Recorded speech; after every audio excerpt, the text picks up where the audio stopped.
to, but hopefully it doesn't kill us this time. And hopefully it completes. Today we're going to be in ACC driving the AMG. I'm going to be tuning it up, and then we'll do a race at the end. Got a new graphics card, the Super 280 Ti. Or not Ti, it's the Super 280. We've had FPS issues with ACC before, so hopefully this kind of resolves all of them. And we'll have good performance. If it's not, let me know, and we'll look in the graphics setting and see what we can change. Right now I'm running medium, so hopefully it's pretty good. But we're gonna go ahead and load up the default setup for this car. It's back. Save pre-setup, confirm. And we're just gonna do a test lap, get some feedback from the car, try to see what I'm feeling from the car, if I'm feeling understeer, oversteer. With a front engine car, it's very common for a car to push mid-corner just because of the weight up front. So we're gonna go ahead and give it a go.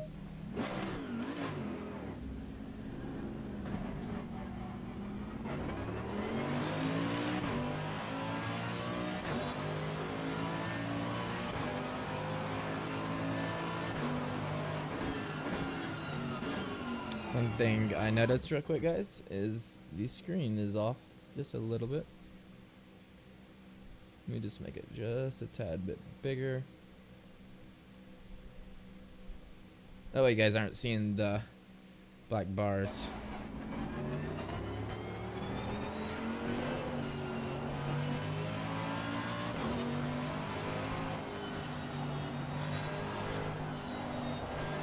Yeah, I've done a lot of understeer with this setup so far.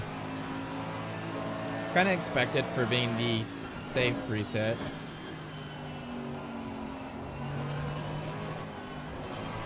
Yeah, but the understeer is great.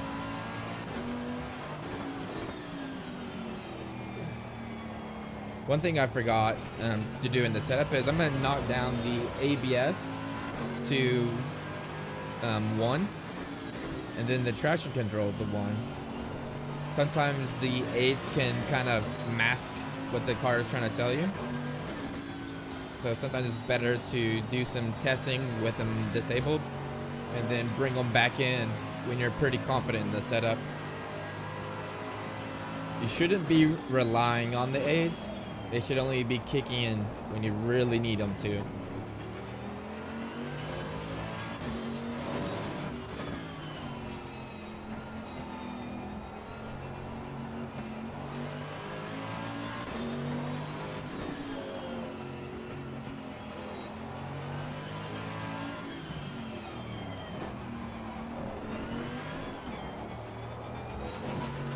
Yeah, the understeer is insane.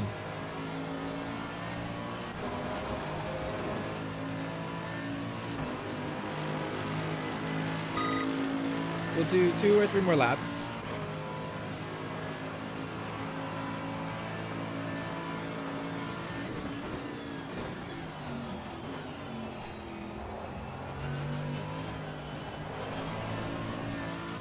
A little bit of an on throttle oversteer there.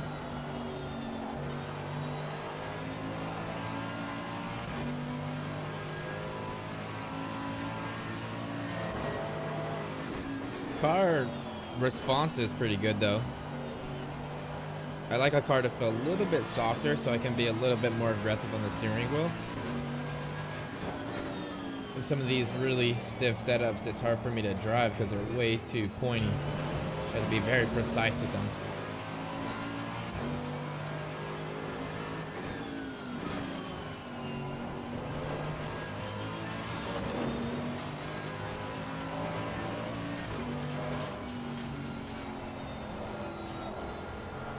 Mid-corner push right there. High speed mid-corner push.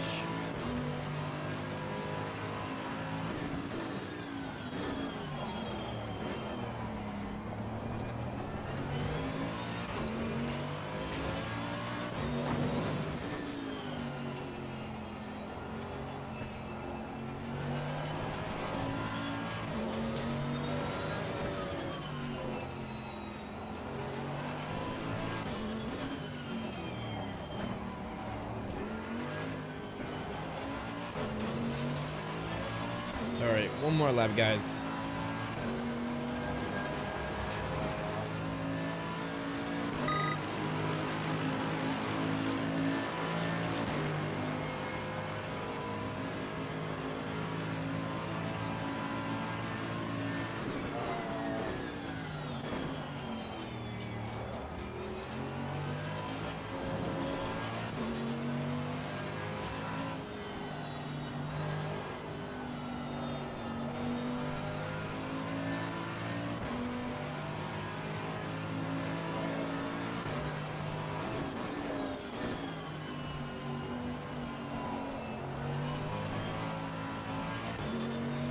Car has a lot of power though, and because it's got more weight up front, it's really easy to get the car to kick out with a little bit of throttle, which is really nice. I like to be able to turn in with the throttle like that.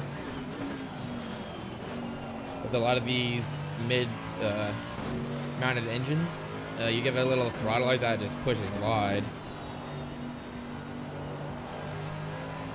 So you definitely have to have a little bit of a driving style for a front engine mounted car. Trying to brake right at the 100 marker here.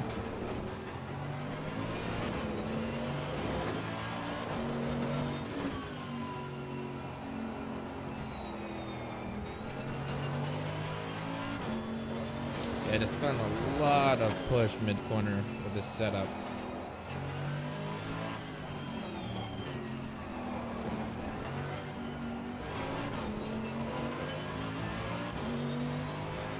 Alright, yeah, pushing out. Alright, let's get back to the pits. Let's look at the data and see what's going on.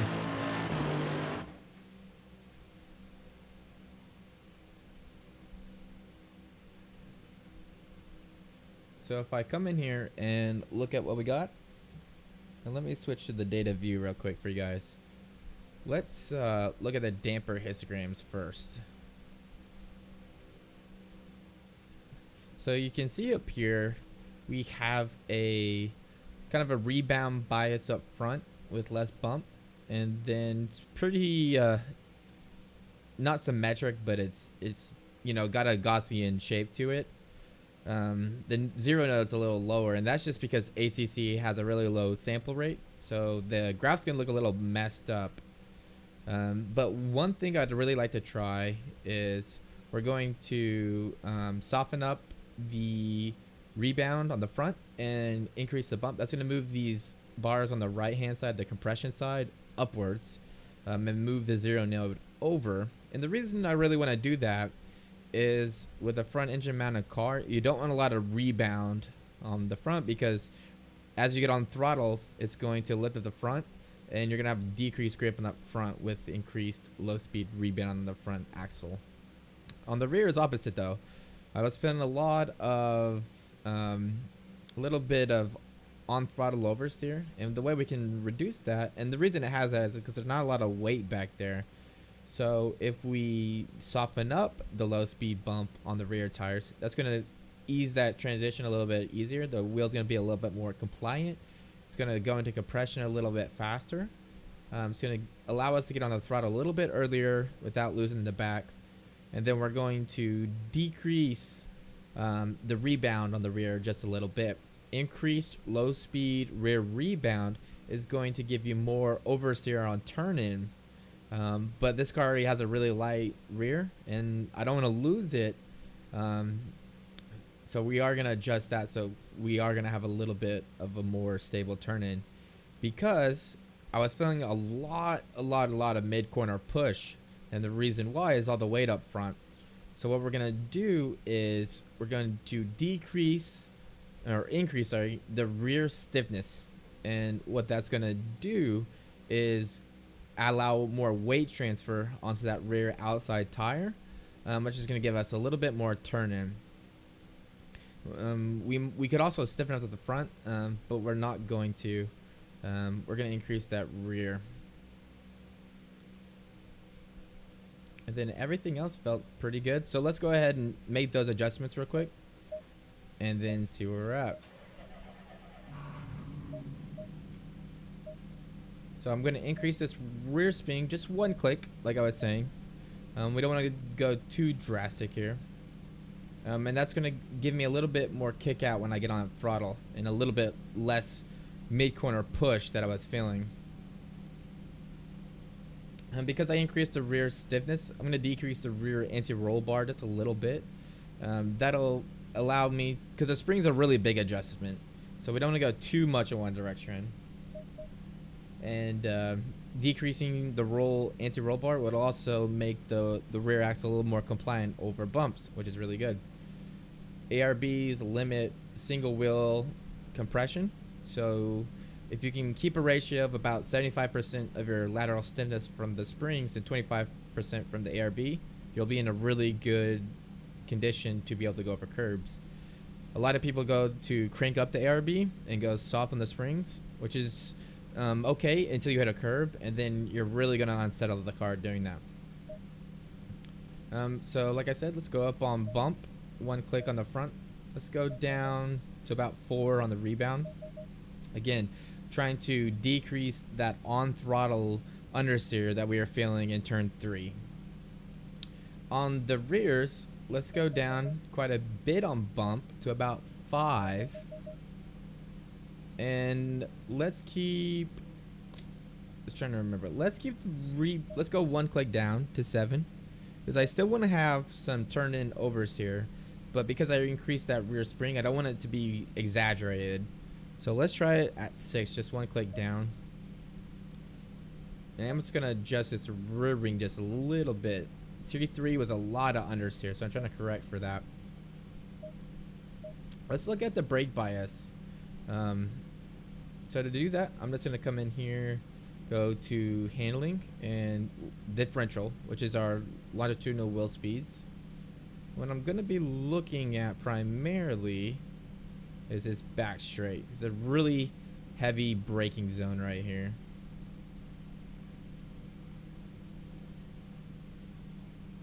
And what I'm looking at is the wheel slip for the front compared to the back.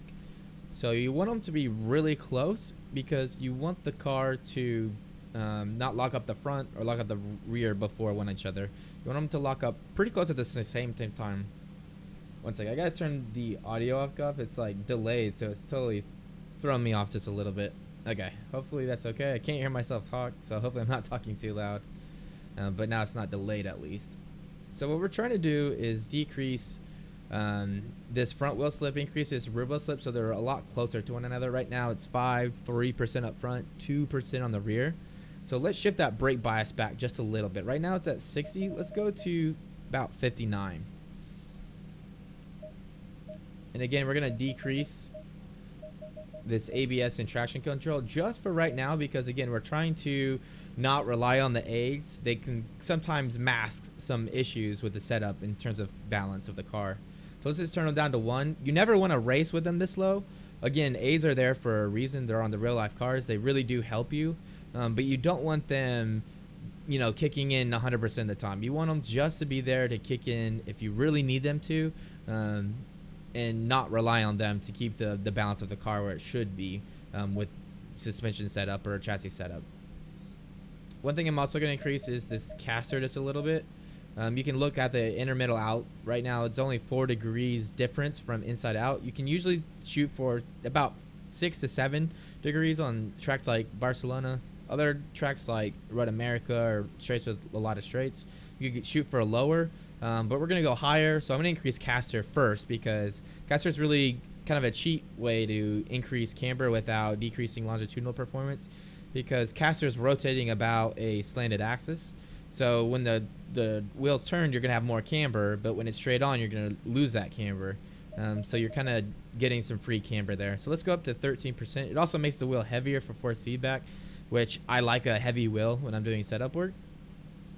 But let's go ahead and save this. We're going to call this RST AMG, and we're going to call it Barcelona. And you guys have any questions or anything, please reach out to us in the comments of the live stream. Again, we're going to be posting this video to or the setup to Discord, so you guys can try it out. If you guys aren't a member of the Discord, it's a really good way to ask questions. If you have any questions about setup work or just anything in general. We have about 3,000 members on the Discord. But let's go ahead, hit the track, and get some data. And let me switch it over to the race view.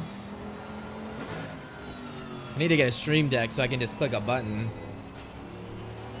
And let me know how the stream is, guys. I got that new graphic card, so I'm kind of curious what the performance is like on stream.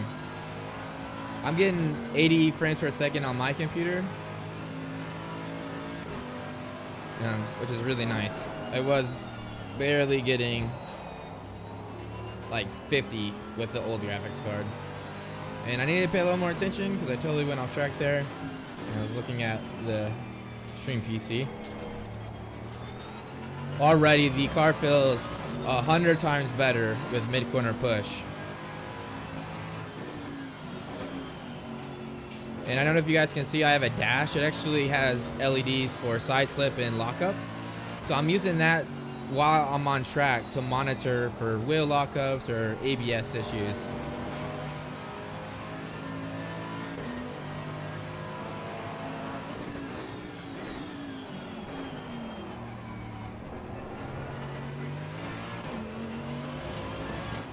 And again, we're rocking one ABS, one traction control, just for testing purposes.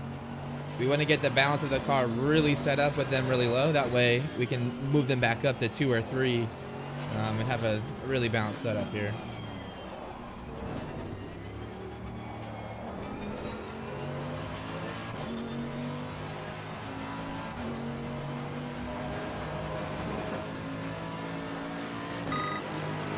So far, can't really complain. Let's get a little bit more run time to see what our tire pressures and camber is doing. I'm sure it's not really set up after we've made adjustments to the suspension.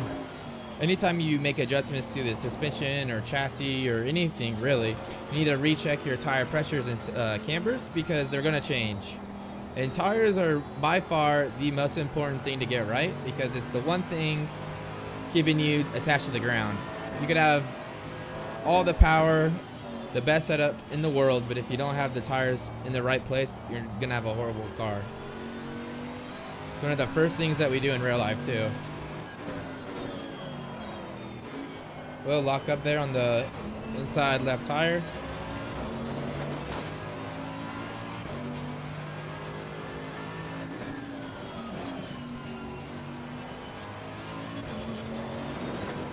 I think I'm getting some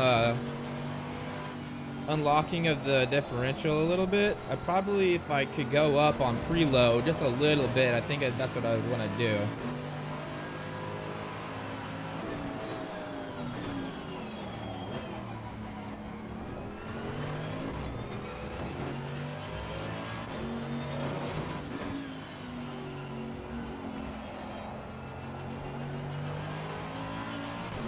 Really abusing the throttle too with this low traction control.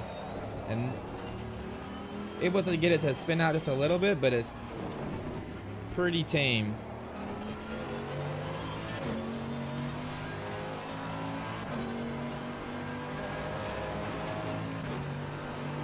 All right, let's do 2 more laps.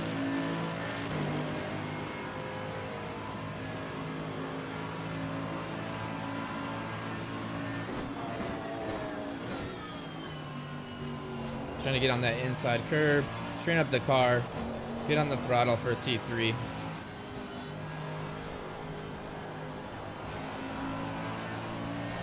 A little bit of push there. Could probably go a little bit less rear wing, maybe a little bit of front wing, or a little bit more rear ride height. The thing with the rear ride height is it's going to affect the low speed corners too. And my low speed cornering feels really good.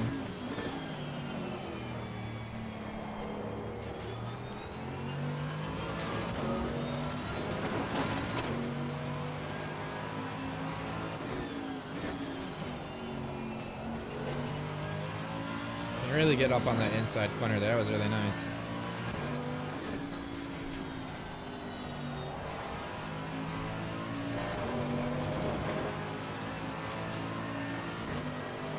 Yeah, looking at my pressures on my dash, I can totally tell that they're not where they need to be just yet.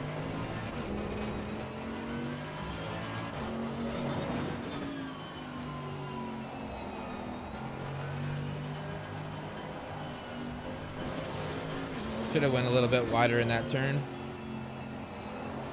Bit more of a V line through there.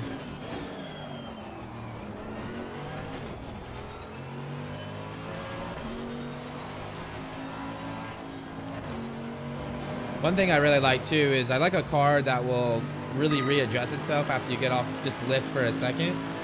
That increased rear spring is going to really help with that. All right, let's look at the data, see what we got here. Car felt already way better. We did 249s. Again, the car was pushing really bad, a lot of understeer. We just increased the rear stiffness, adjusted the dampeners, so we got a little bit softer throttle application, a little bit less understeer, and we've lost about a second and a half. So quite a big difference there, but let's keep going. So let's look at the brake bias, because again, we moved it after the last run. We moved it backwards about 1%. So let's see if we don't want to be locking up the rears now. So looking right here, we have 2.83, 2.4 up front, 2.73 on the rear. So pretty balanced through here, 1.64, 1.7. So pretty balanced. Again, when we reinstate that ABS, it's going to prevent us from locking up. But we want them pretty balanced. We don't want it working overtime, and we definitely don't want to be locking up the rear. So 59% is pretty close to where we need to be. Let's look at the damper histograms. So already looking much better. One thing to note versus a mid-engine car is it looks like the front left and front right dampeners have a lower zero node than the rears. And that's actually true, because you have to think, if more weight is up front on the car, the dampeners have to work harder to dissipate that energy because there's more mass there. On a front engine car, there's less weight on the rear axle, so there's less energy that the dampeners have to dissipate. So it's not very uncommon that you'll have a higher zero node peak on the rear dampener than the front. Again, I wish we could get a little bit more setup work. The refresh rate or the sample rate for ACC is really low, so getting dampeners perfect is not going to be possible, but getting them in the general area where they need to be is possible, and that's what we've done here. So you can see they have the same general shape. They are kind of funky. The zero node is definitely not where it should be, but again, that's kind of a limitation of the game. Hopefully Kunos, they've made a really good game, but hopefully maybe in the future they'll increase the sample rate. I know it's a really small ask. They've got some really good content coming out. But yeah, that's probably about the best we can do with the damper histograms for what we got. One thing, let's look at the traction circle. So the traction circle is going to tell us if we're driving on the limit. One thing that we're trying to do is see if we've expanded it just a little bit. So when we were driving the car, again, I had to lift a little bit because we were getting a lot of understeer. So we made some setup adjustments, and the setup adjustments I made were mostly to give me more turn-in. Again, increasing the rear lateral stiffness, changing the dampeners just a little bit. And you can see, so in these two laps, if we look through here, this is going to be, I believe, the left-hand corners. This number is on the right-hand side here. We're looking at about, 1.5 to 1.7 G's through these corners for a max. If we come through here, again, 1.7-ish, I would say. Let's look at after making the setup adjustment. Boom, we're like, well, right around 2, I would say, is the max. We've really increased that peak. Let's look at this second one. Again, so this one's a little bit less, but it's still right touching the 2. So you can actually see it's a very subtle difference, but you can definitely see that we've increased the width of the traction circle. And that is your job as the setup engineer. You're trying to get as much lateral acceleration out of the car as possible, because you got to remember, lateral acceleration is a function of your corner radius and your speed through a corner. So if you can pull more lateral G's, it's because you're either pulling a tighter corner or you're pulling more speed through the same corner radius. More than not, if you're pulling more lateral G's, you're still taking the same line through the corner. So it just means you're carrying more speed through the corner, which is the whole point. Faster speed, lower lap times. That's your goal. One thing to note too is the inside. You're trying to keep the amount of points on the inside of here to a minimum.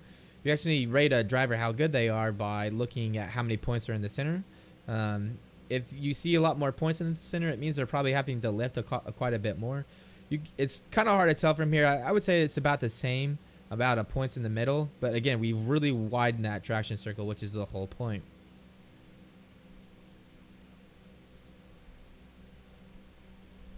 All right, let's look at the pitch and roll gradient. So we're right around 0.38, which is okay. It's within the range. Most GT3 cars, you're going to want to be in the range of around I would say 0.3 to 0.5. That's typically where a GT3 car is going to sit. You know, the higher the roll gradient from the center of gravity, the more roll you're going to have, the higher that number is going to be. And that roll gradient is telling you how responsive the car is. So if you have a car that rolls a lot per degree, per G-force, it's going to be a little bit less responsive. So as you increase stiffness, you're going to drop that roll gradient. It's going to come down. But when it comes down, the car's going to be more pointy. It's going to be quicker to driver inputs. And I find for myself, I like cars to be right around the 0.4 range. That gives me a little bit of wiggle room if I'm being a little too aggressive on the throttle, the wheel, but not so much that I'm going to lose any grip or lose a car. So we're going to leave it at 0.43. The car felt really good there. One thing I am curious about is the unlocking of the differential. It felt like it was, unlocking quite a bit, and you can see there's quite a bit of unlocking right here. So all of turn 3 were, unlocked. A little bit in this high speed corner. And the only thing that causes a little bit of instability when we get unlocking like that, I'd like a little bit more stability through there. So what we're going to do is we're going to go back to the garage and we're going to increase that preload just a little bit.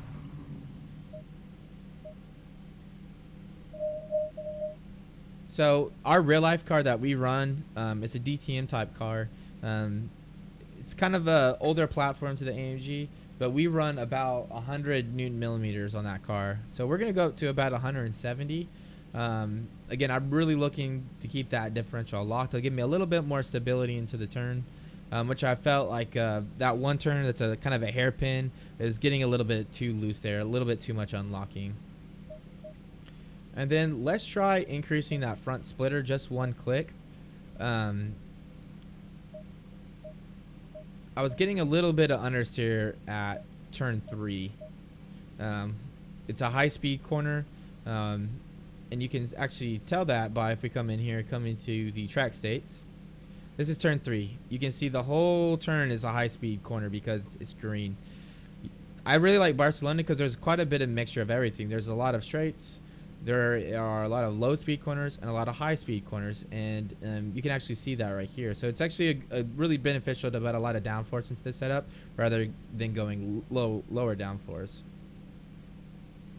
One thing to note too is, like I was saying here, the overall grip metric. That's how wide the traction circle is. It's, again, remember we did this lap on the default. It was a little bit less.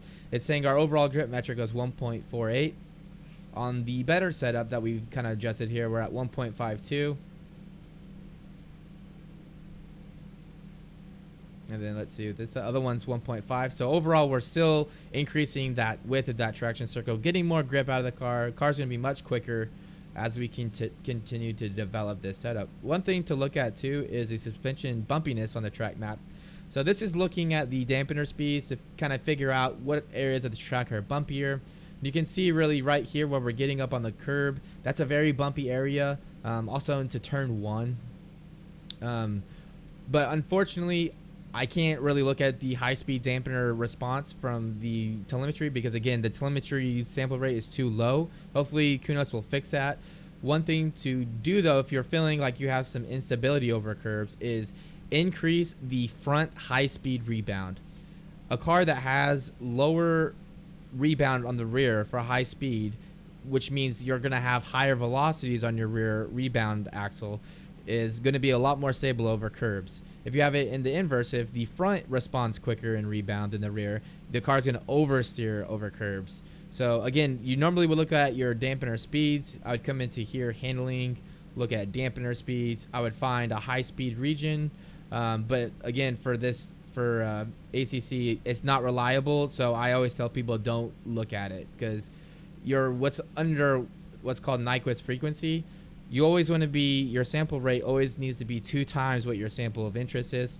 If we're looking at high speed dampening, it's going to be, 100 millimeters per second. If we're only getting data at, I don't know what they use, it's probably like 40 samples per second, you're not going to be getting the whole picture. So again, we need a higher sample rate, so hopefully they'll do that. But for now, just go off feeling. Hopefully we can look at data in the future for that.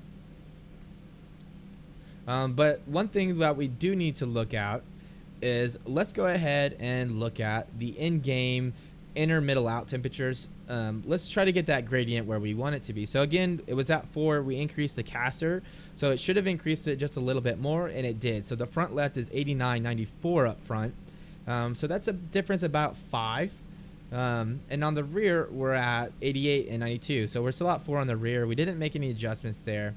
Let's try to get those numbers up to about 9 degrees difference on the inner to the outer temperature, because again, it depends on the track. Some tracks you're going to want lower values, maybe a range of like 4 to 5, maybe like Road America or Monza, really fast tracks with like a lot of long straights.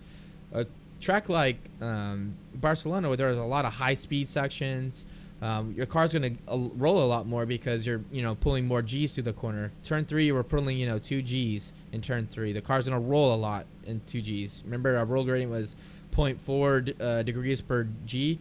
So if we're pulling 2 G's, that means the car's rolling almost a full degree.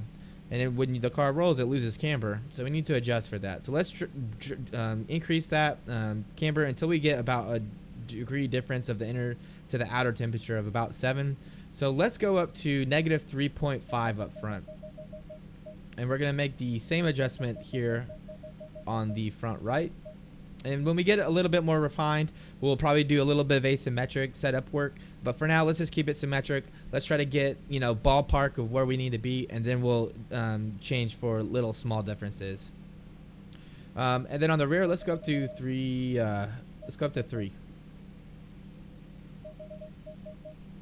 And then the pressures, again, tires, pressures, and cambers. Always try to get T's and P's. T's and P's are the #1 important thing with race tires. And race tires are the most important thing with cars. Again, it's the only thing keeping the car to the ground. So if you don't have the tire set up, you're not going to have the grip. No matter what your suspension is doing, no matter how much of an engine you have. So let's adjust these pressures. So we need I like to shoot an ACC for about 27.5 PSI hot. The nice thing is it gives you to a decimal place, so it's really easy here. So let's just drop this 3.3 PSI. The front, we need to come up 11 PSI, so 26.4. The rear left, we need to come up 0.4 PSI. And on the rear left, we need to come up 12 PSI. So what is that? 63. All right, so this should be pretty much where we need to be. Let's go ahead and save that.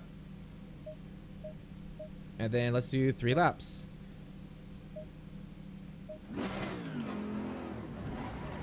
And as we refine this setup, we want to start paying more and more attention to the lap times.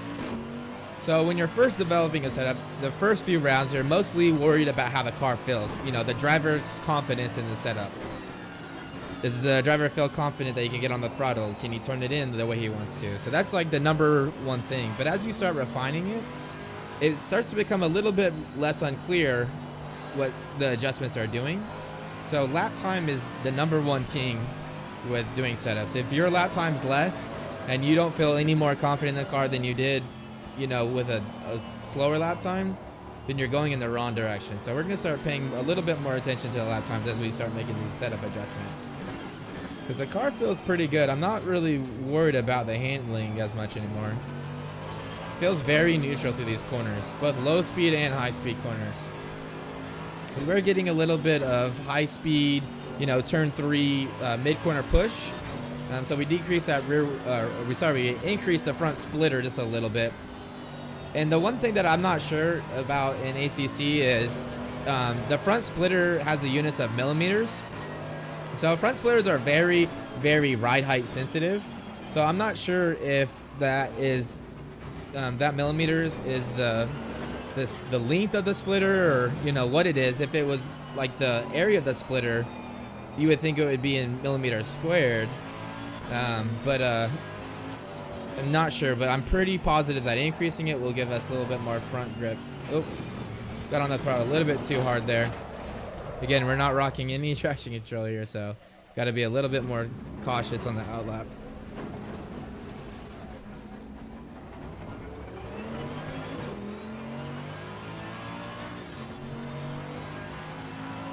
All right, here we go. Here's the first flying lap. Let's see how the car feels. Really going to be paying attention to turn 3 again. We are feeling a little bit of corner push there, so let's see what the setup adjustments have done. Looking at the pressures on my dash, pressures are looking a lot better.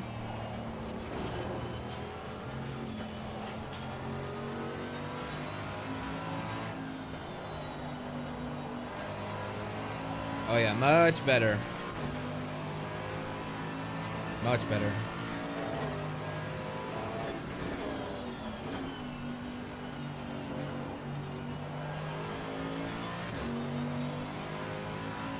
Yeah, this is feeling really nice, guys. Again, we're using a TC of 1, ABS of 1. So what we're feeling is what the car is actually feeling in terms of dynamics. We're not really relying on the aids right now. That being said, we're definitely going to turn the aids back on before we're done with this setup, because again, you should never really not run driver aids. They're there for a reason, so use them.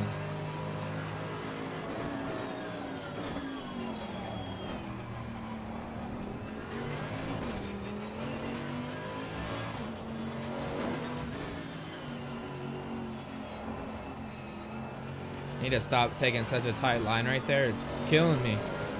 And that's just my own driver fault. I need to be a little bit more wide through there. And maybe if you guys want, I'll show you guys. Hey, what's up, Grant? One second. I don't know why the chat isn't showing up on my my window here. Let me refresh the window, see if I'll start seeing the chat. But how's it going, Grant? Grant says, damn, even more Vizios. Awesome job. Yeah, I'm trying to do a stream every day. It's a little bit easier to do these videos where I stream rather than like a full editing production. The editing takes forever.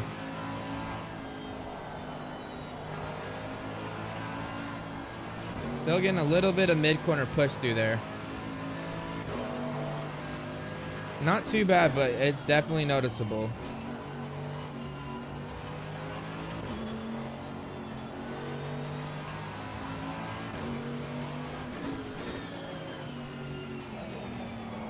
Yeah, we've been doing YouTube streams instead of Twitch streams because these videos get saved for you guys.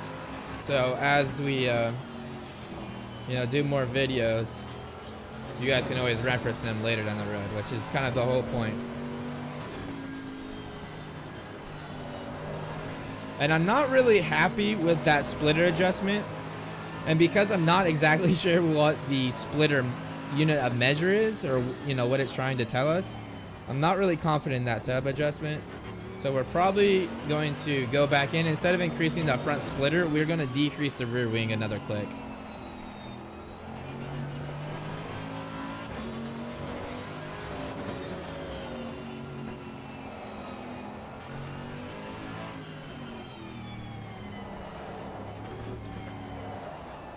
One other thing that you could be doing too, if the mid corner push T3, is you could be increasing the rear ride height. Rear ride height increases or increases the rate make a huge difference to your center of pressure.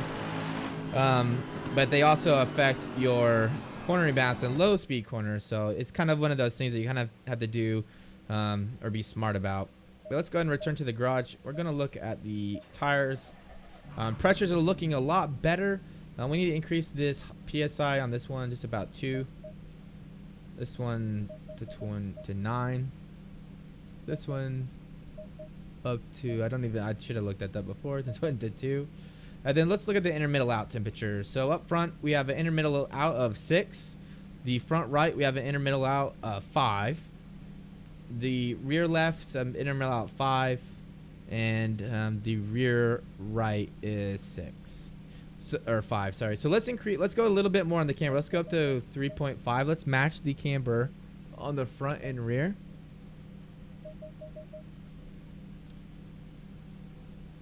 And then let's go a little bit more. Let's go up to like 3.8 on the front. And again, we're gonna go back to a splitter of 3 millimeters, because again, I'm not really sure what the this measure is doing. Let's see.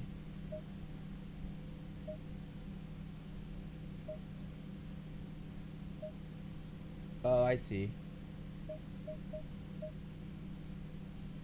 Let's get the center pressure to 7. I see what it's doing. So I was looking at the units, but they have the arrow variation at the bottom, which is a really dumb name. I think it's just the measure between the distance between the center of pressure and the center of gravity, because in engineering, that's actually what we do. So we know where the center of gravity on the car is. We're always trying to, keep that center of pressure about 8% of the wheelbase farther back or aft of the center of gravity. So I'm pretty sure what that is. But again, not positive because there's no labels on anything. But yeah, let's give that a go.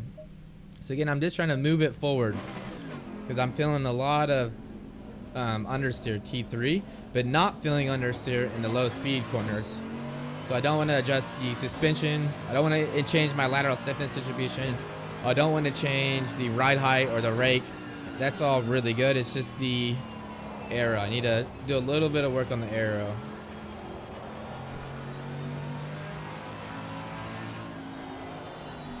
Oh yeah, there we go. Much better. But let's see at temperature, when we're up to pressure, what is going to go on.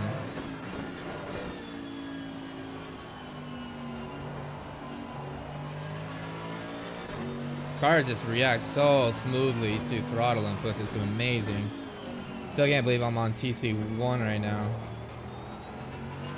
Honestly, we could probably get away with something super low like TC2 on this setup. We'll have to see though.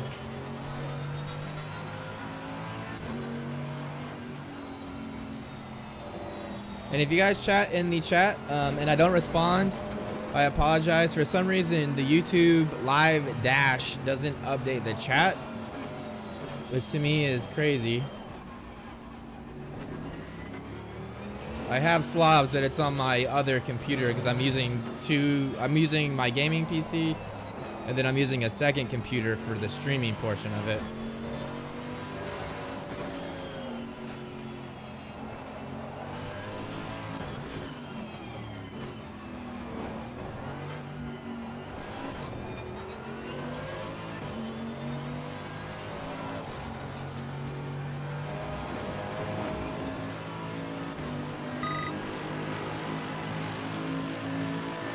I love having this dash, guys. You guys are gonna love. We will be having an announcement about these dashes. We haven't really posted too much information about them. I posted some pictures, but it's really cool. I can actually see the RPM. It's got the LED bar, and then I also have LEDs for traction and lockup. So just like the side LEDs, which are the purplish LEDs. You can kind of see them sometimes with these lower ABS settings because I can lock up the tires. But really good. One thing that you'll be able to do too is look at telemetry on the dash, which is really cool. The idea is that if you don't want a second computer but you have RST running, you could run the dash, look at your some of the data in the pits or whenever you're not on the track, and then make a setup adjustment after that. Okay, guys, I think this setup is pretty much spot on. Like, I'm feeling super comfortable in it. But let's continue. Let's do like another lap just to see what our tire pressures are doing, what the camber is doing. Let's see if we need any asymmetrical setup work here.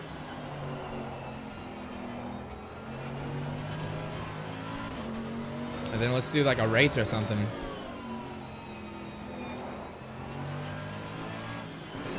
I always like doing the races after the setup work because, I don't know, I just think it's fun. Otherwise, I would never sim race. I would just be doing setup work all the time. So that kind of gives me an excuse to do a lap or two.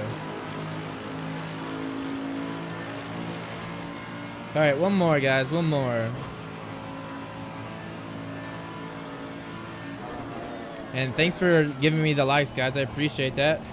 The likes on the stream help bring it the awareness to other people. So really appreciate that.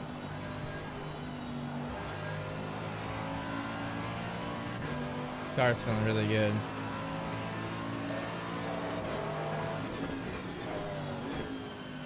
And if you guys have any questions or anything, please let me know. Just write your questions in the chat channel. I try to make this kind of a live Q&A with you guys, so.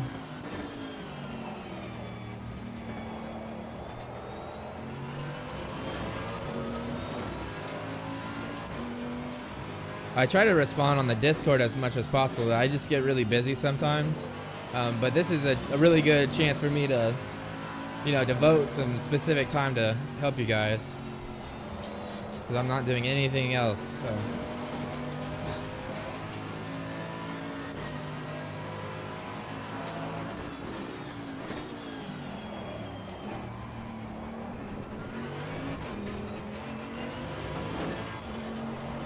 After this lap 2, we're gonna look at changing the ABS and the traction control.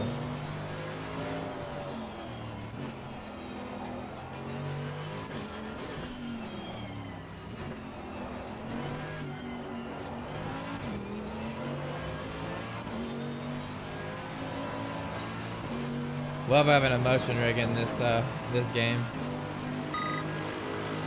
All right, let's take a look, guys. So we're gonna go back to the pits. Setup, inner middle out is 7 up front, 5 up front right. What is that? 6 on the rear left, and then what is that? I can't do math. It's 4, 6. So 6, 6, 7, 8. So I don't really think we need to adjust the cambers anymore. They're pretty much spot on. We are going to adjust the pressures just a little bit. We're a little bit hot now. So just come down 1 here, 2 on this one, 2 on this one, and then 1 here. But yeah, guys, the car feels absolutely amazing. We are going to start. Let's look at the wheel slip here to figure out what traction control ABS. So typically you set ABS or traction control based on wheel slip. That's how I do it in real life. Let's look through here. So I feel like sector 3 is where we're getting the most wheel slip, and you can definitely see some here. So wheel slip, you know, right around here, right when we're still cornering, getting on the throttle, is right around. Yeah, we got on the throttle like right here, right around 3%. So if I had to take a guess, I would say that each click of the traction control is like 3 to 5%. And we're at 1 right now, which is basically no traction control. So let's go up to TC2. I think TC2 is going to put us right where we need to be. And then on ABS, you can see ABS is kicking like right here at the very end of here. So let's just increase ABS just 1 click. So again, we're going to increase the ABS 1 and traction control 1. Again, we're going from doing the setup work where we're trying not to rely on the traction control and ABS to now we're ready to start racing this setup. We know the cornering balance is really good with the car, so we want to just set the traction control and the ABS so that it is an aid to us. It's not going to, you know, cause us any issues, but it's going to be a little bit of an aid. So let's go ahead and save this, guys. We're going to save it, and then hopefully if this runs good, we're going to do a race. But 1 second, the wife is calling.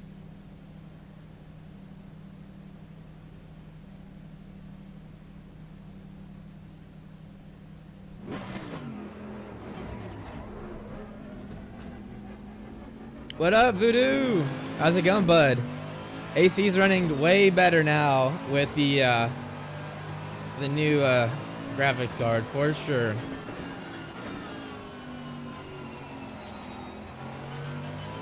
I got the RST colored AMG going too. I wish I could put a RST logo in it. One thing I really like about the new library editor, that thing is really cool. That's really slick. I like how they built it into the game like that.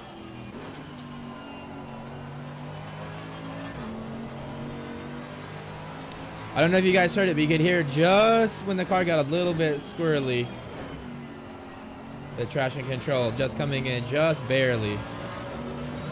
Again, it's there just to save the tires from overheating. Just barely kicking in when we need it. Really should be the driver's responsibility to make sure you're not, you know, abusing the car and kicking in all the time.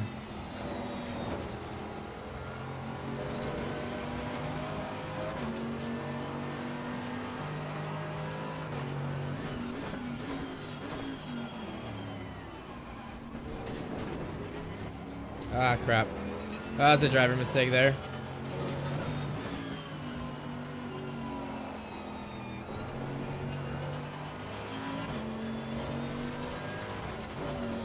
Hey, what's up, Murph? How's it going, bud? Welcome to the stream.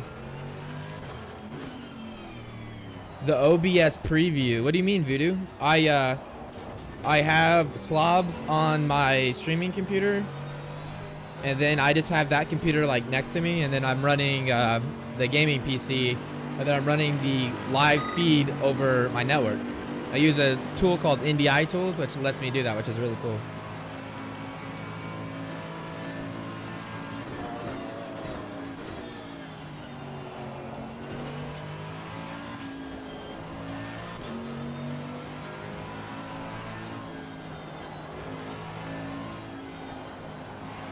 A little on throttle oversteer there, but understeer, but it's okay.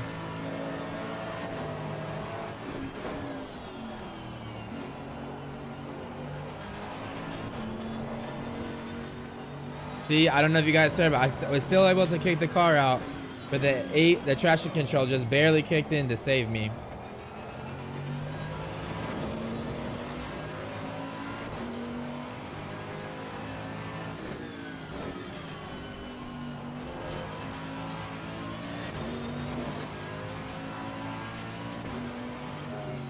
I'm very happy with this car. The setup turned out really good, I think. Trying to debate if I want to go one more click of ABS, but I'm not positive.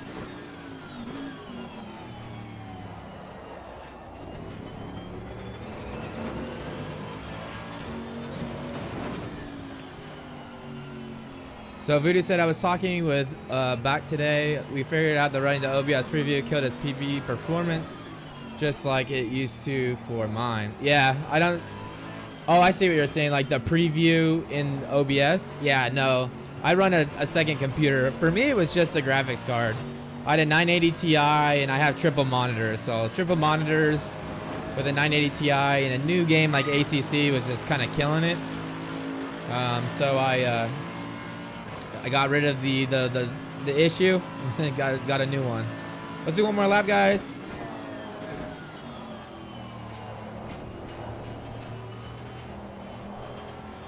I think I'm gonna go up one more click on ABS. I think 3 instead of 2 is gonna be exactly what the car needs.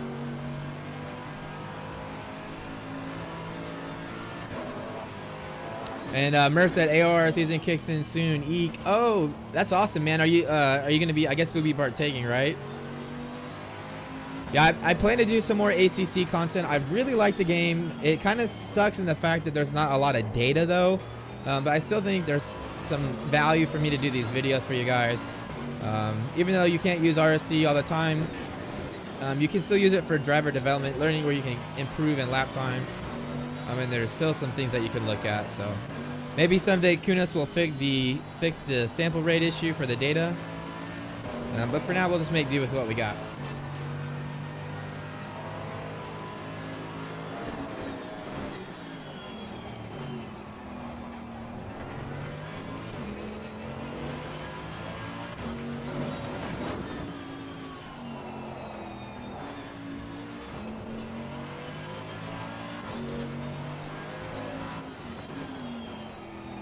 Yeah, this car is feeling really good. Very predictable. I can get it to kick out if I want to. but it's not, you know, gonna catch me out by surprise.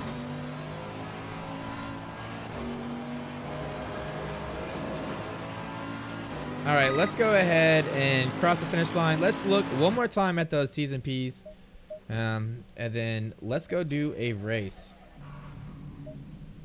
So 27.5 up front left, 27.5 rear right.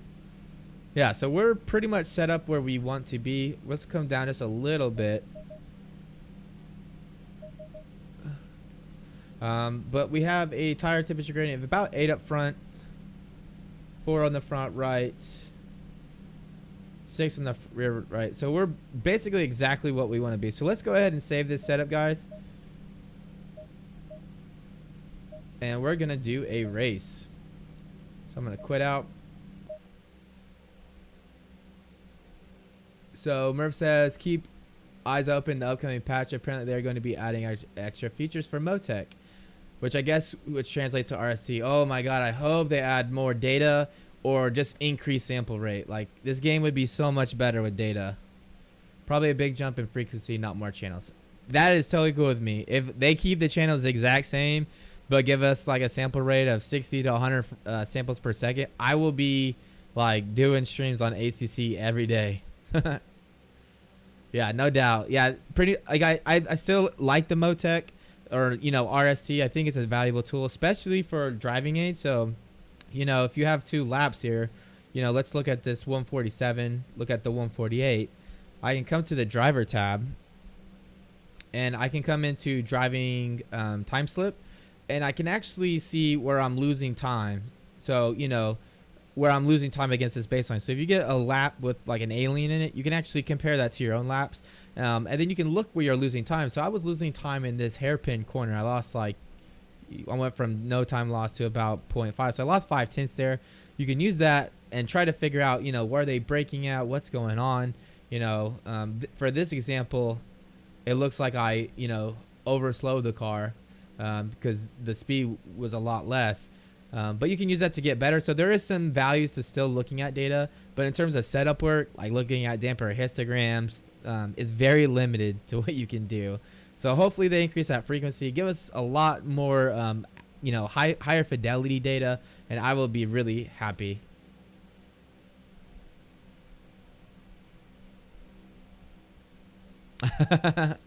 Yeah, I know. That's the thing, is the higher we can get, the better. So hopefully they can keep coming up. So that's awesome. Yeah, I think the sample rate right now is like 20 hertz.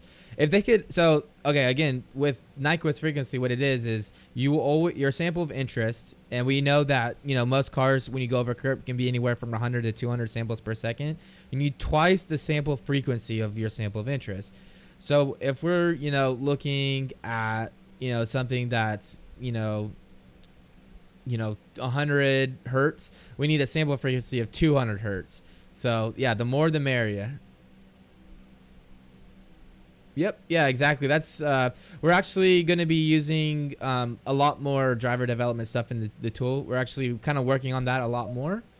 But yeah, hopefully a lot of good stuff to come. So let's just do a, what do you guys think, a 30-minute race? Let's do a 45-minute race. Keep it day night. I don't know, opponent skill 93, that seems pretty good for me. I'm not an alien, but it's, you know, challenging. Let's increase the opponent count. Starting position, let's start at the back. You know, I want to start at the back. I want to see if I can work my way through the field. Time multiplier, let's just keep it at 24. What is that? No, I don't even know. My brain hurts right now. I can't do math.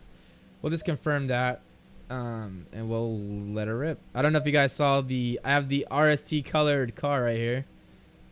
Looks pretty slick. Loving it. I got the red and black. Really cool that they added that to the game.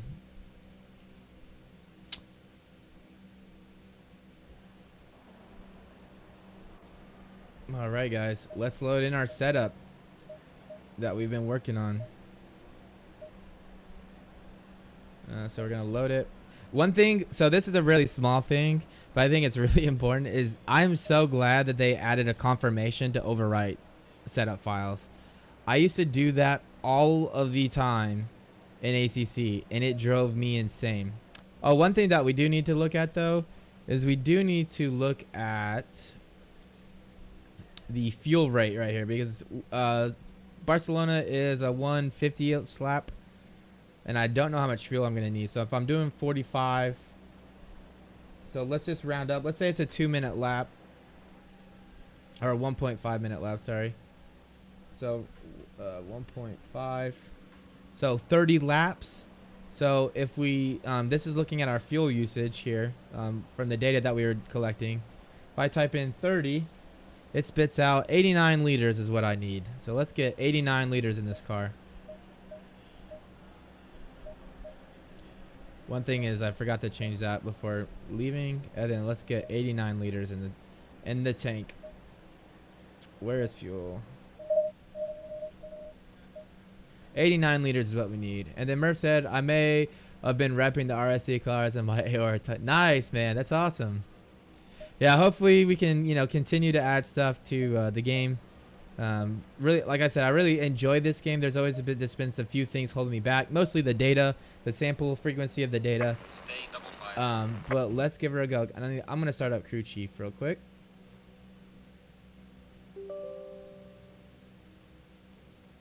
And that was weird that it was trying to prompt me. Hopefully it's, you guys can still see. Okay. So we're going to go to ACC. Radio check. All right, let's do it.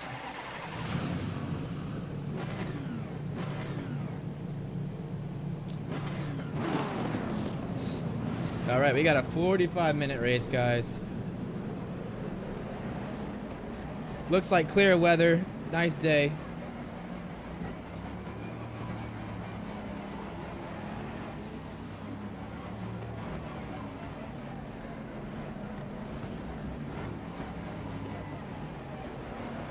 I'm gonna move the mouse so you guys can't see the stupid cursor.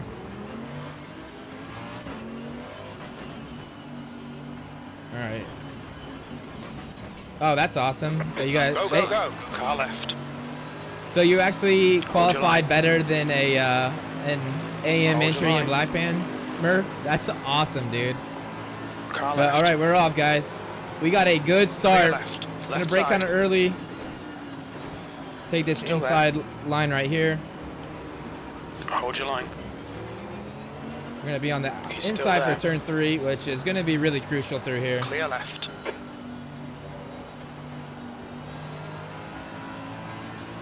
Getting on that throttle nice and early.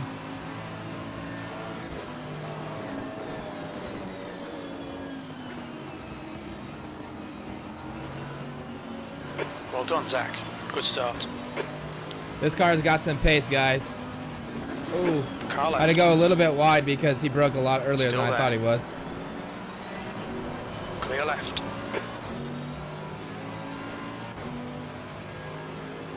Yeah, I think the graphics in ACC are, I mean, it's a beautiful game, don't get me wrong. That's why I was so bummed I couldn't run it, dude. Like, it's a good game. The cars feel amazing. It was just the data, and I couldn't run it very smooth. But if they're going to be fixing the data, then, you know, that's Left awesome. side. He's still there. Clear left. Left side. One second, I got to look at some, guys. My, like, motion rig is, like, messed up. That looks fine to me, though. Okay. That was weird. Still there. Car left. One second, Murph. Let me get on the straight. I'm like horrible at driving and looking at chat. Let me get on the front straight and I will take a peek at what you said.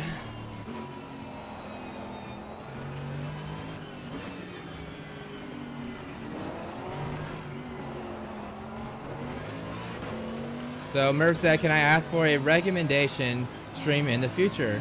I would love to see your process setting up in the rain. Yeah, that's actually a really good idea. Yeah, I'll definitely do a setup for the rain. You actually don't change too much, but there are a few little things that you can adjust. Braking kind of early, trying to take this inside. It's better to straddle this inside curb. Get lined up for T3. Lift to get the car turned to the apex. getting on the throttle as early as possible to get a nice exit here. Went a little wide. Got on the throttle a little too early.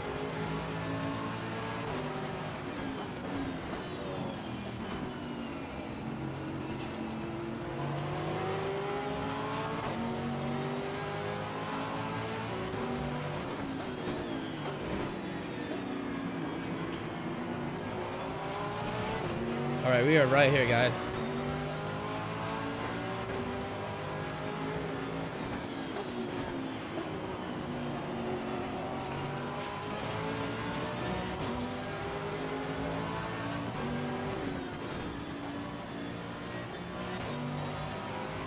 Trying to get a good run through here.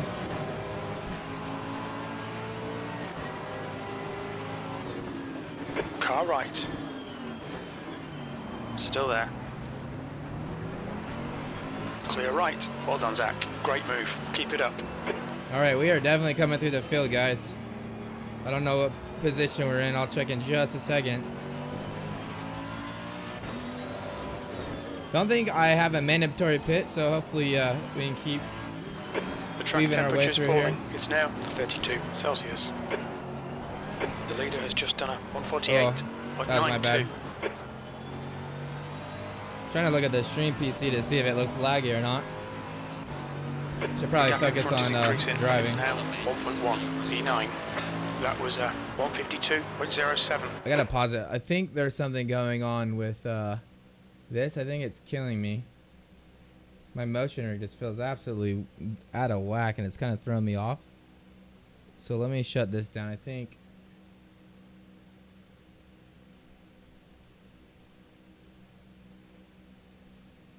All right, 1 second, guys. Sorry. Whoop.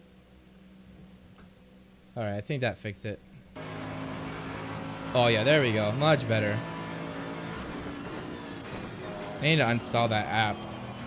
It's meant to kill like background apps that are like killing your CPU usage, but it kills like the wrong apps for me.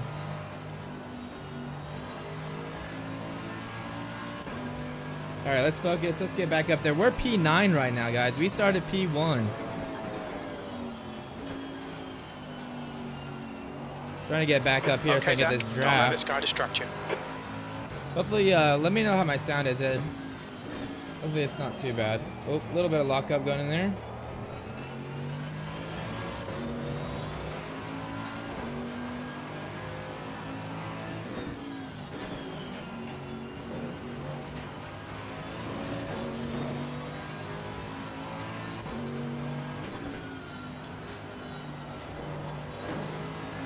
Come on, get in there. Trying to use the whole track. Got a good run through there. Now 28. The track temp is now 30 Celsius. On your left. These AI are a little bit slow Clear through left. this Right apex, side. aren't they? Clear right. Oop, got a little tap there.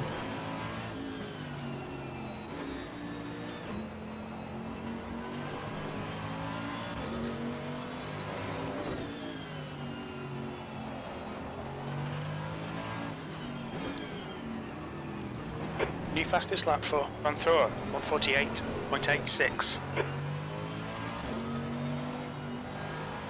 It's gonna cost me a little bit. I'm not in this draft packed up here. The gap behind has now decreased to 0.5. That's your best lap in this session.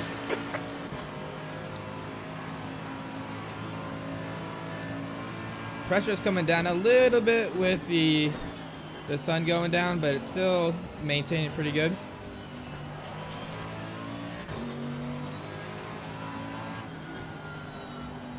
Game is absolutely beautiful though. Holy shit. Hopefully it's not too laggy for you guys. Let me know if it's it is. I'll adjust the settings if so. The track temperature's decreasing. It's now 28 Celsius. I'm wondering if I'm gonna have tire pressure issues as the sun goes down. We'll find out.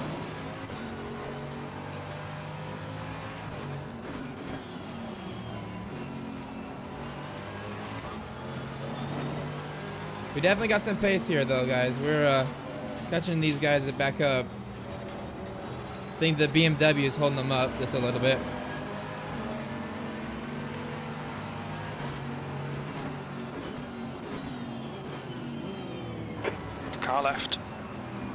Trying to get done on the Still there. outside. Clear left. Yeah, we got it done. Nice. Good move, mate. Thank you, Chief. Taking a little bit of a V line through there. Going wide and then kind of cutting back in.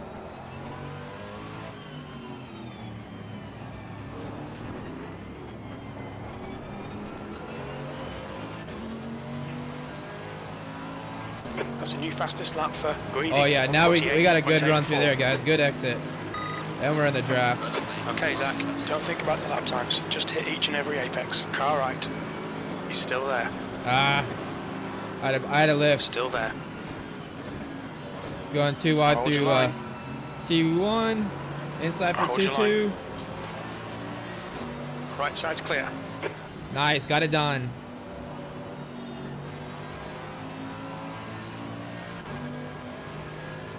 Let's go, guys. P7. Too far back. I was gonna try to get it done on the outside, but I'm too far back.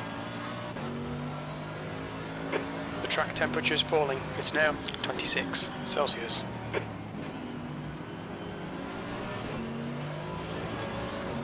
A bit of wheel spin on the exit there.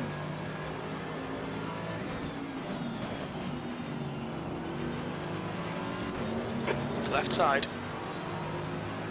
Still there. Kind of surprised Clear that wasn't a left. track warning, to be honest.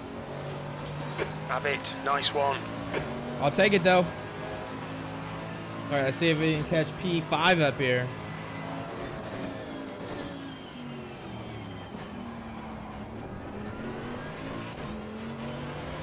Air temp's falling. It's now 26 Celsius. Guys got kind of quiet on me.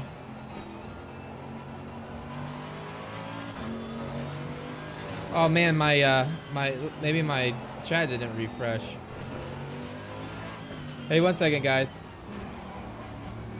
Fastest lap for Dennis, 148. I don't know why my chat doesn't refresh. It's like so frustrating it's now to me. 5.9. Let me I'm gonna you know what? If the chat continues to not open like that, I'm just gonna open up the the chat on the actual video. Yeah, all right, there we go. Let's see if that works better. Hey, what's up, Taz? You guys are probably talking the whole time. I just didn't see it. 148.71. Yeah, so we should probably do a tune for AC. I haven't played a lot of AC though, so I haven't really done A6. everything, but hopefully it's okay. Oh, awesome, Murph. I'm glad it looks good.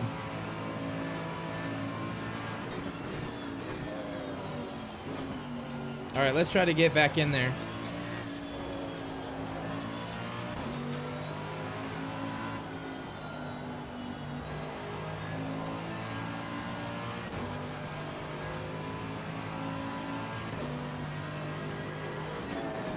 It's a 5-second delta, so that's a huge delta we're down, but maybe we'll get it done.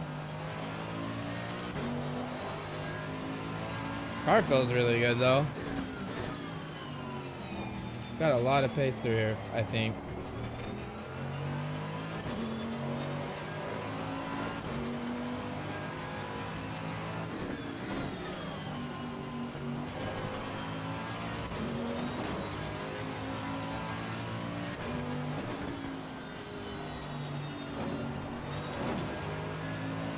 The gap to Crohn's behind is increasing. It's now 2.6.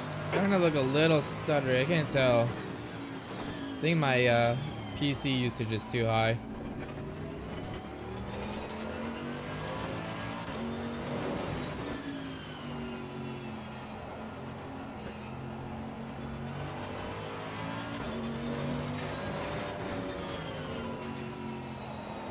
Definitely catching these guys though, so who knows?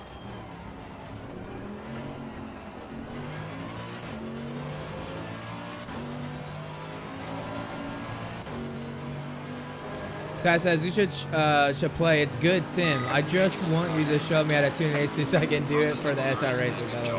Yeah, dude, I will definitely help you out, Taz.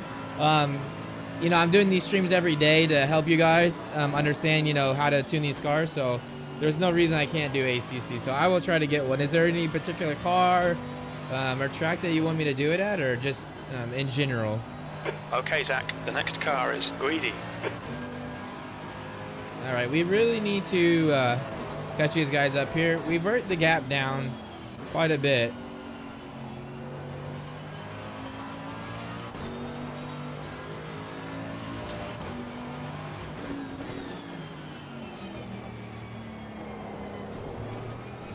The track temperature is decreasing. It's now 24 Celsius.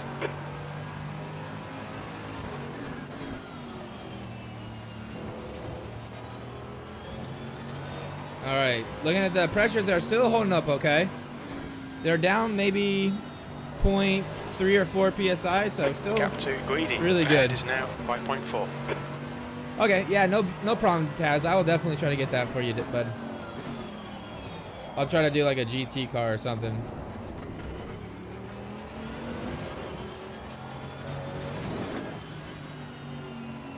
Hey, what settings are very CPU intensive? Because I'm maxing out my Celsius. CPU utilization. I think that's why I'm getting like really bad stutters. Is there a setting I can turn down to get the CPU utilization down? My graphics utilization is fine. It's like 70%, but my CPU utilization is like 95%. Is there anything I can do? Sectors 1 and 2 are fast. Sector 3 is 0.44 off the pace. There's got to be at least one setting I can turn down. I have an i5 96K, so I need to probably get like an i7 or something eventually.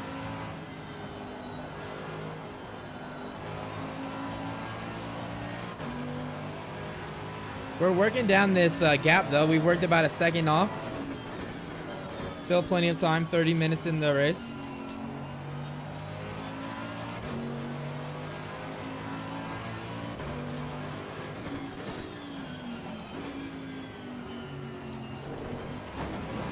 Get off that curb. Curb is death.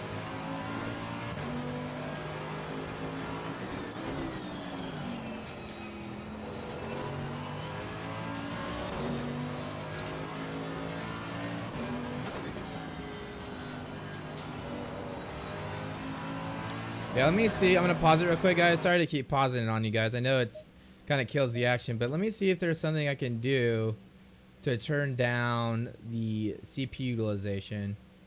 Because it's killing me right now. I have no idea what uses it though. Foliage, LOD quality. I don't know. I would think shadows and foliage would be my biggest ones. But let's turn shadows down maybe just a little bit. Maybe that'll help from mid to low. Nope, still capped out.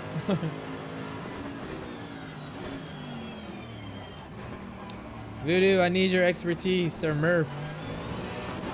I need to know what settings affect the CPU utilization. Or anyone else that might know.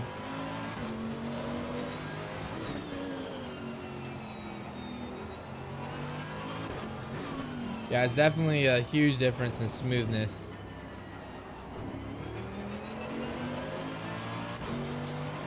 Even just turning that down helped a lot. Gaining on the car ahead of sector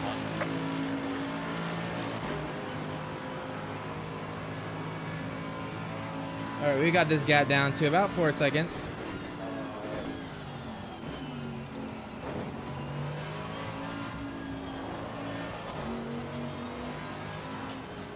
Hey Voodoo, what graphics settings affect the CPU utilization the most? I'm getting really bad frames because my CPU utilization is so high.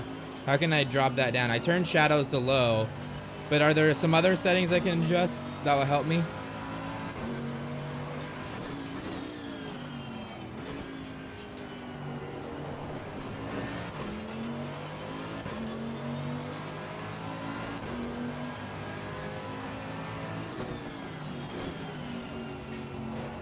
I know the number of cars on the track makes a huge difference. Maybe I should have reduced that. I only used like 91 though. I thought that would be like low enough, but maybe not. I don't know. Working this gap down though.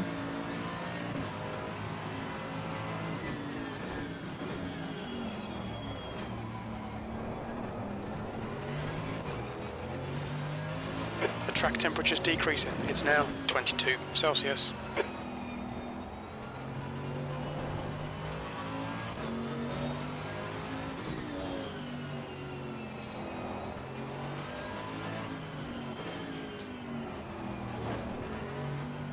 Alright Zach, you're reeling greedy in. The gap is 4.1 seconds.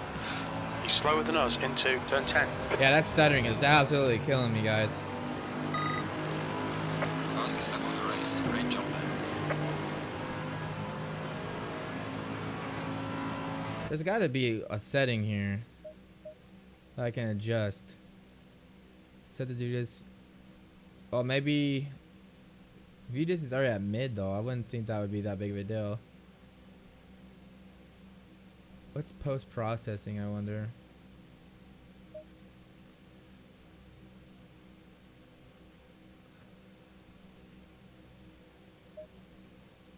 Maybe that'll help. Let's look.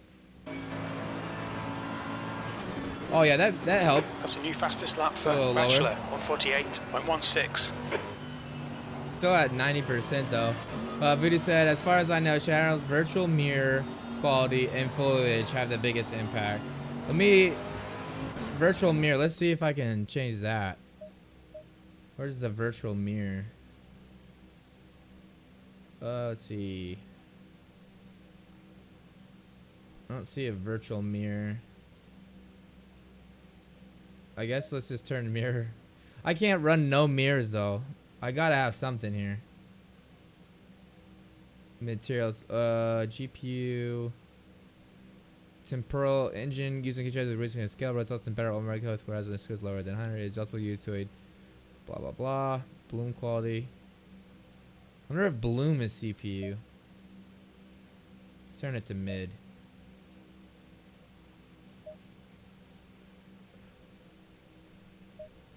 I don't want it to turn it off. I need some mirror.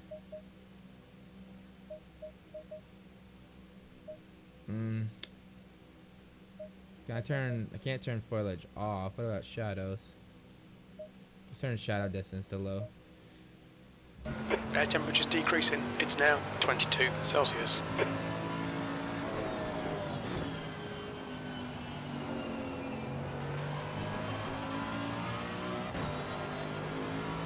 Alright, we're just gonna leave that. I definitely did something to drop my Car ahead is GPU greedy. utilization quite a bit, but it didn't really affect my my other one, so I don't know.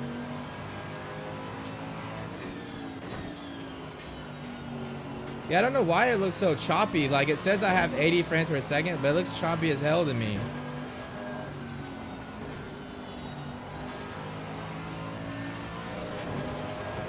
I'm not sure why. It's weird.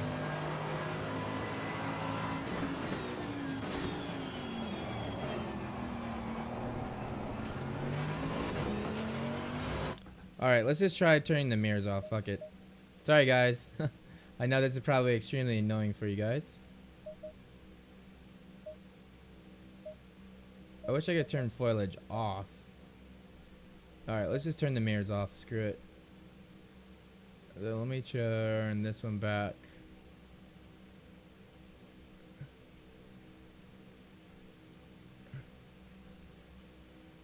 Bloom quality. That was the other one I changed, right? I wonder if this temporal up sampling does anything. Let's try it with real quick. Oh, I could have tried that, I guess. Let's try VSync. Maybe it is VSync that's like screwing me up right now.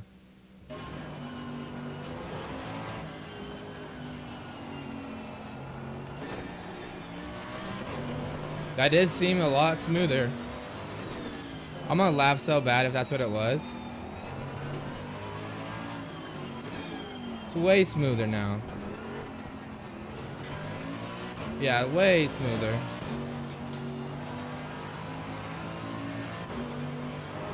Voodoo, you're a genius. Yeah, that definitely helped. Ahead is now 5.1 seconds.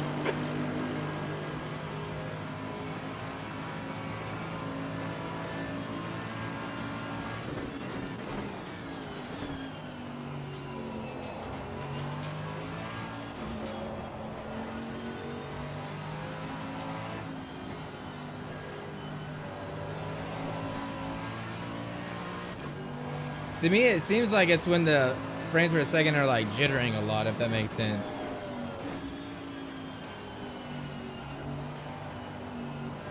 So that maybe that is tearing. I don't know. When it's constant, it looks good.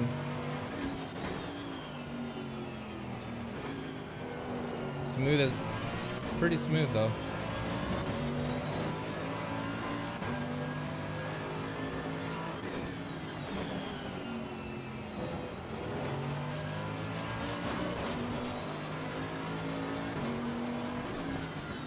Turn up details and let the V-Sync on. Okay.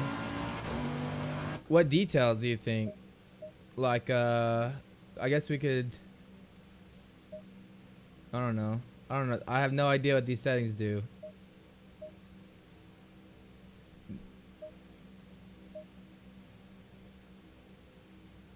Alright, I guess let's try this. That's pretty good, I'd say. 6th place.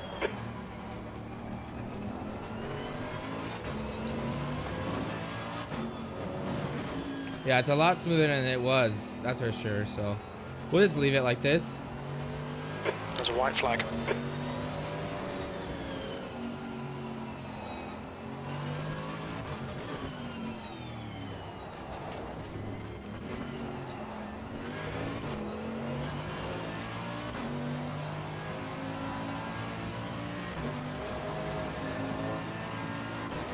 Yeah, it's weird that I had that issue because I don't really have that issue in any other game. You're a 10th off the pace in Sector 1. Sector 2 is 0.5 off the pace. Sector 3 Alright, let's see is if we can catch these guys up 0.8 here. off the pace.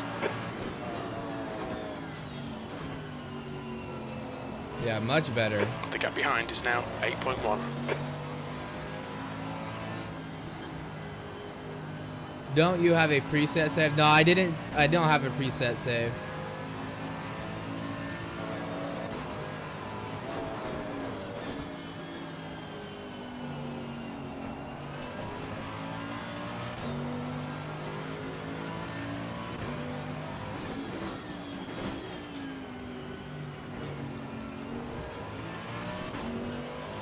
Man, it's such a big difference between 75 and 60 frames per second, though. That's crazy. How did we ever play with 60 frames per second?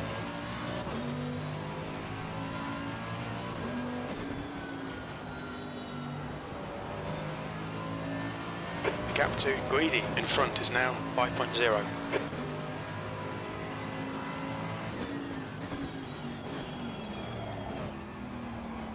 I thought V-Syncs was bad to use because it like, I thought it made you have like input lag or whatever. Is that not true?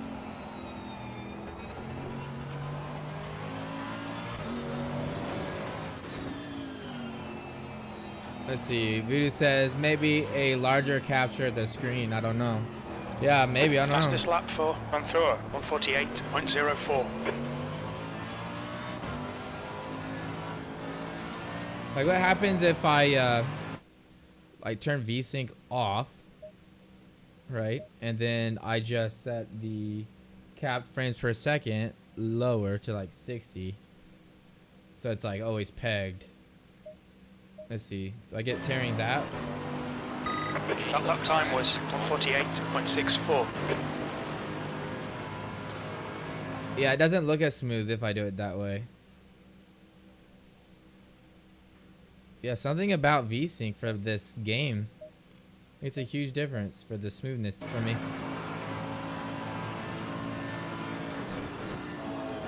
Honestly though, I'd rather have the slight input lag than the freaking, I can't even look at the screen, like it's so bad. The stream looks really smooth though, that's why I was confused. But yeah, you're right, it's totally gotta be tearing or something. You're halfway through, not over yet. Okay, Zach, you're halfway home. Your fuel Yeah, is no, fine. 100% agree.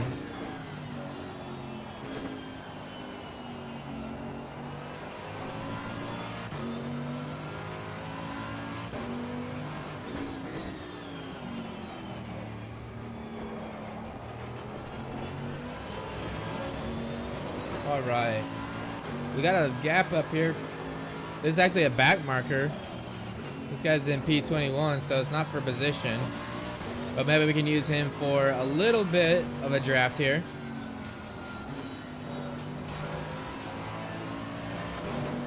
Hey, thanks for your help, Voodoo, man. I really appreciate that.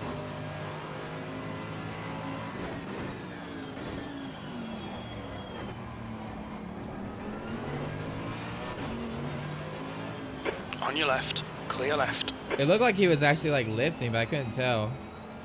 That'd be kind of cool if they made the AI like go wide for back markers like that.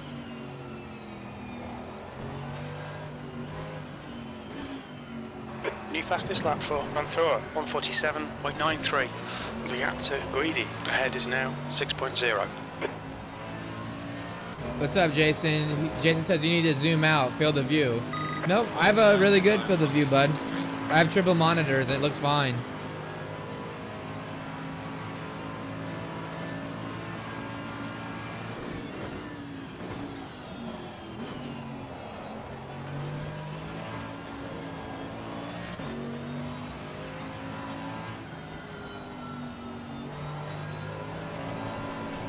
I've actually set my field of view based on like a lot of the calculators. I spent a lot of time on field of view.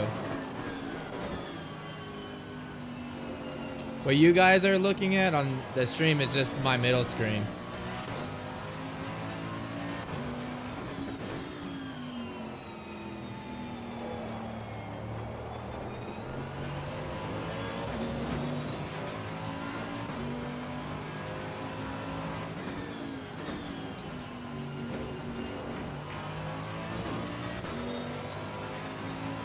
Alright, let's keep it going.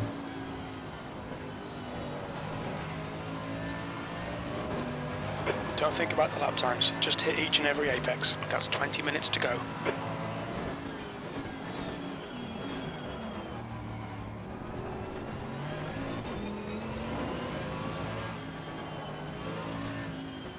Let's see. Let me zoom out a little bit. And then I'll read your comment, Voodoo. I just can't read it in Sector 3. Sector 3 is such an intense, like, part of the track. Ooh.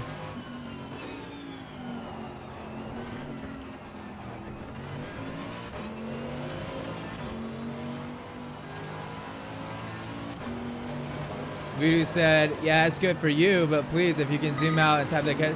So if I do that, you guys are going to see black bars, though. I mean, is that what you guys want to see? I can adjust it right now to do that. Like, I'll show you guys. I can get more of this. But like I said, you guys are going to have, like, some black bars now. So I don't know if that's, you know, if you guys like that.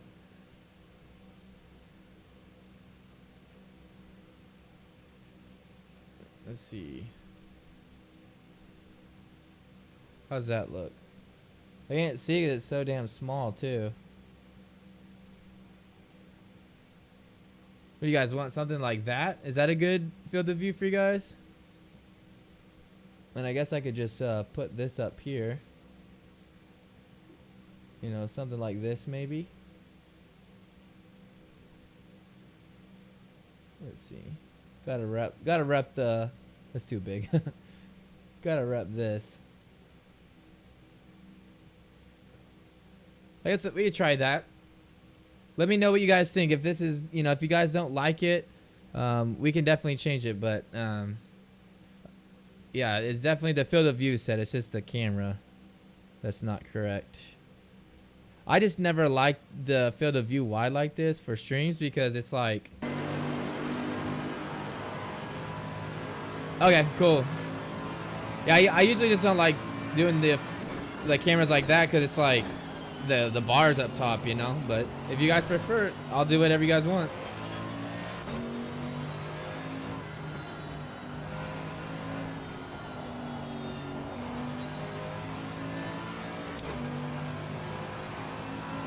We still got 18 minutes in this race, so plenty of time to catch P5. Car is absolutely dialed in. Yeah, it's kind of hard to tell at night, huh?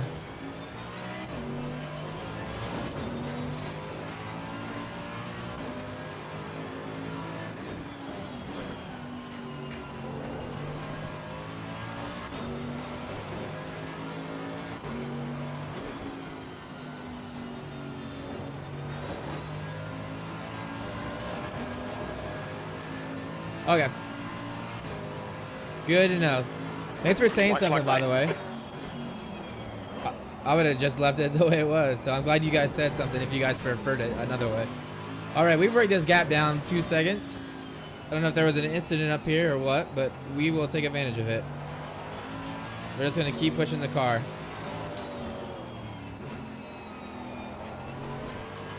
Fastest lap for Manthur, 147.66. The gap to Guidi in front is now 5.5 seconds.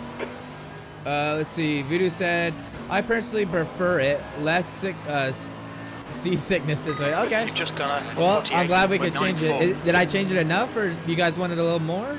It's up to you guys what we do. I'm definitely, oh shit. Should definitely focus on driving sometimes.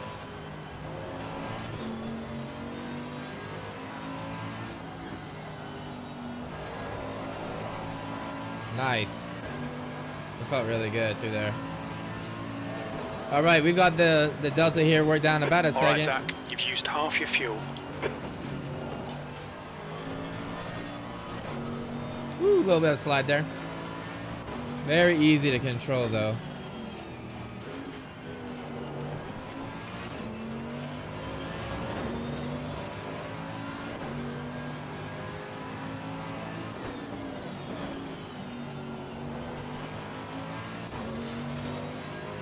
What steering wheel are you using? All right, Jason, I'm using a Thrustmaster TSPC. I absolutely love this. I actually upgraded from a T150, and it was a huge difference. Huge difference. I love this wheel. I'm actually in the process of working with Turn Racing. We might have a wheel that will be announced soon that we're working in conjunction with RST. I plan to replace the default wheel with that, but with the wheelbase from the TSPC Racer.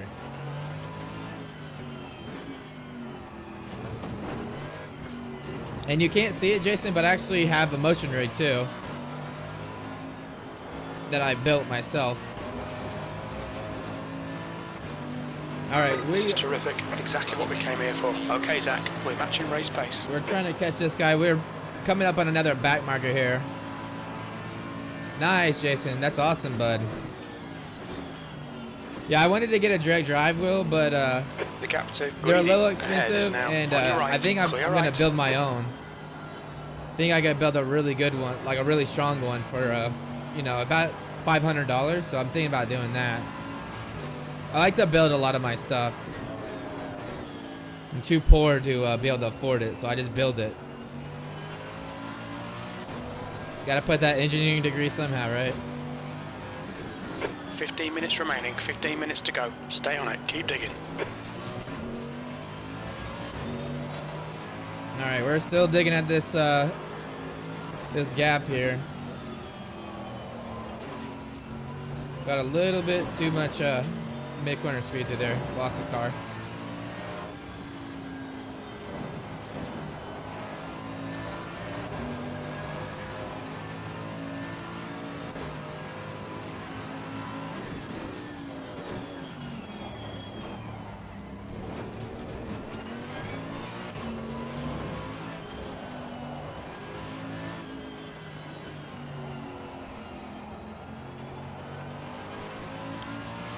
Trying to be really smooth through here.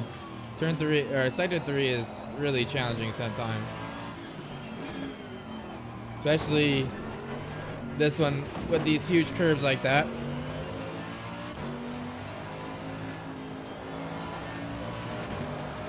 What direct drive did you get, Jason? Did you get a Sector 1 times a Fanatec or a OSW? 0.28 off the pace. Sector 3 is 0.7 off the pace. Yeah, video. Oh man. Wait till you see some of the stuff that we're building for racing sim tools right now. There's a lot of really cool stuff coming down the pipe.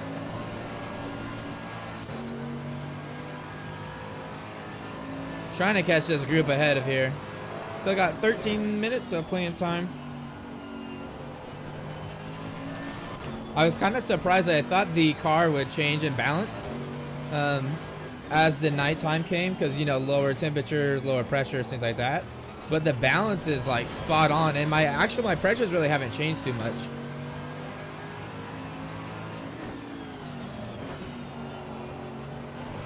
Voodoo says, what's next? A multi-game sim racing telemetry app? That one kind of sounds familiar. I think I've done that before. And then Jason said an AccuForce. Oh, very cool, man. That's awesome. Yeah, I think if I were to go with a direct drive wheel, I think I would go with the AccuForce too. It just, to me, it looks like the best performance versus price, you know?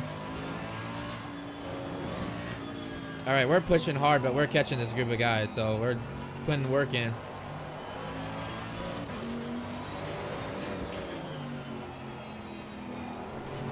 Get in there.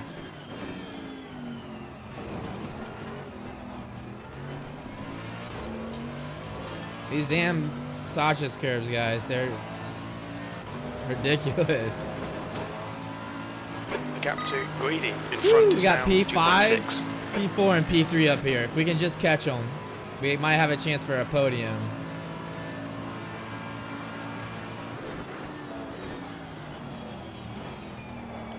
A little deep there.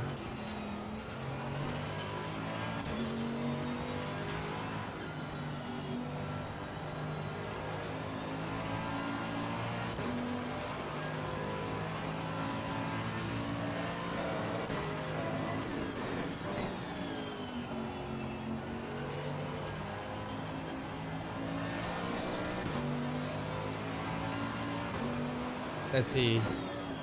1 second. Let me get to the straight here, Jason. I'll read your comment. Jason said, so strong, I only use 30% of what it's capable of. Dude, I could only imagine how strong it is. I went from a T150 Thrustmaster to this wheel that I have now, and it was a huge jump. I couldn't even turn the wheel in the very beginning. I've gotten used to it now, but I can only imagine. This is like, you know, a fraction of what the direct drive output, so I could only imagine how strong that is. It's actually funny, for my motion rig, I actually have the power turned down to 20% as well. It's kind of like a direct drive. You don't really need all the power, you just need the acceleration for the resolution that you're trying to get. What games do you mostly play with it, Jason? I mean, like, what games do you like the force feedback with the direct drive? I've heard that can make a big influence too. Like games that don't do like direct drives, like the same as, you know, like a bell-driven wheel. That lap time was 1:48.38. All right, we're catching this group of cars, so we might be able to make a move up here.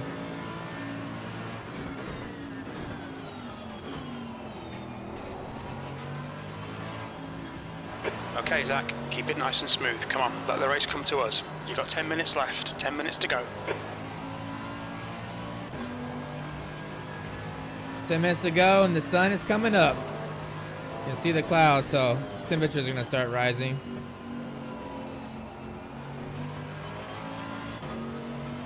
Not sure how much fuel I have. Need to code that onto my dash so I can see.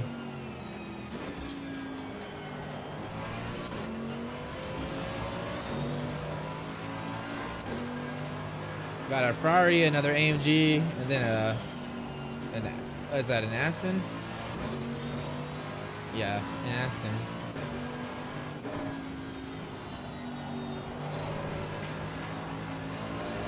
Almost bit it. I was trying to cover way too much mid-corner speed through there.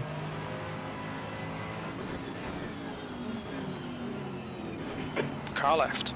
Clear left. Going on the outside here. Air temp's increasing. It's now 24 Celsius.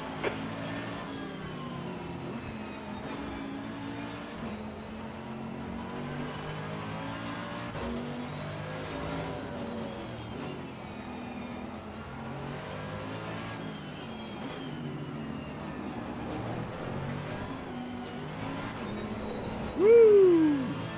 A little spicy there. Kind of curious what my wear is too. All right, we got a nice little draft. 8 minutes to go, guys. P5, P4, P3 right here. The track temperature's rising. It's now 24 Celsius.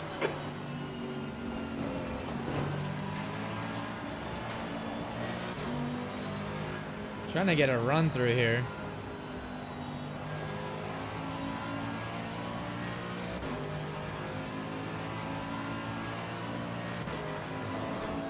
One second, Jason, let me get on the straight. I'm like focusing because I want to get P3. I want to get on that podium.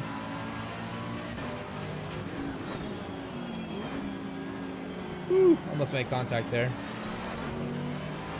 Jason said, ACC, how can you talk in race? I've just brought sim race. Oh, awesome, man. Yeah, actually, you know, talking and racing is really hard for me. That's why I try to do it mostly on the straights here. Car right. Outside pass, let's go. Still there. Oh yeah, Bentley, you're right. Hold your Oh line. no! You're in the middle. Clear all round. He got into me. Oh my gosh, guys. We were right there. We didn't lose a position, but we were right there for P3.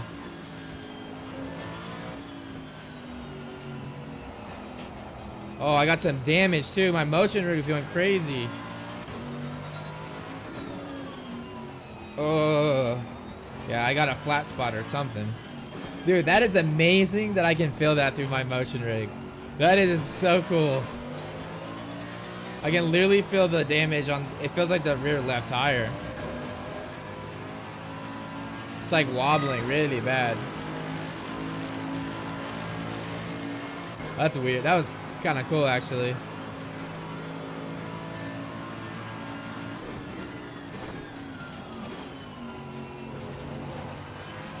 The gap behind is now 5.2. Alright, we're probably not going to catch him again, but we can at least finish the race. We got a 5-second gap between us and traffic behind, so really good gap here. And oh my gosh, the car feels messed up. That I still can't believe I can feel that through my motion rig. That is so cool.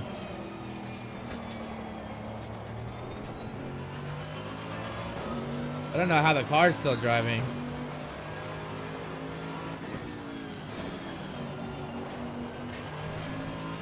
Kind of, it feels okay, honestly, still.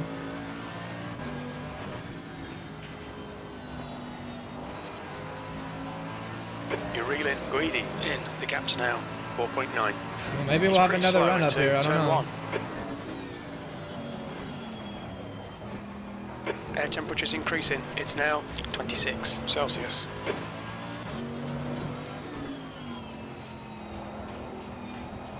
Man, it's so vibrating. It's crazy. All right, Zach. All right, this damage is getting a little bit worse. The car's getting a little bit hard to drive. Jason said, dude, gutted you there. I know. I don't even know what happened. I don't know if I drifted into him or if he came into me, but yeah, I totally got spun right there, and that was not cool. 148.44. The track temperature is increasing. It's now 26 Celsius. All right, let's see if we can catch back up through here. Oh no, oh no, no, no, no, no. Woo! That was scary. This car definitely has some damage, guys.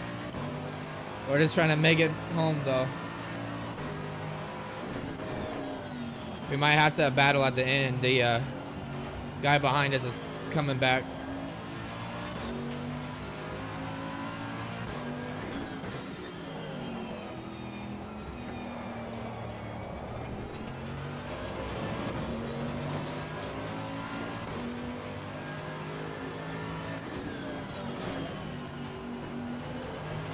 Woo. Getting a little sideways there. Not too bad, though. Not too bad. You know, even with some damage, this car feels pretty good.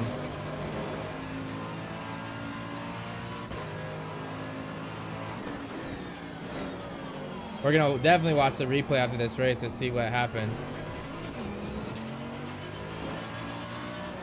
My guess is I drifted into... Oh, my God. I feel like I'm going to lose a wheel. Every time I put a load on that rear left tire, it just absolutely...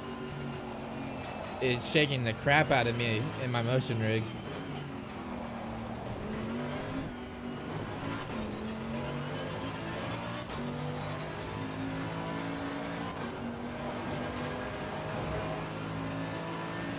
The gap behind is now 4.5 seconds. All right, we still got a good gap between us and P7, so I think this is probably where we're gonna finish, P6. But the fact that we went from P21 to P6 in 45 minutes, I'm pretty proud of that. You're reeling greedy in. The gap is now 4.1. I think the setup that we did in this video has a lot of pace, especially at this track. Okay, Zach, the next car is Yeah, greedy. it can be a little bit overwhelming at first. It just takes time, and always ask questions in the Discord. I try to respond in the Discord as much as I can. The function is a little bit limited in ACC right now because of the data rate. Voodoo was saying, Aries was saying that they're going to try to maybe increase the data rate, which if they did would be awesome. Like, That's 2 minutes I would left. be so 2 happy minutes. if they did that. Literally, that would probably make my year. I would probably start streaming ACC like 2 or 3 times a week for sure.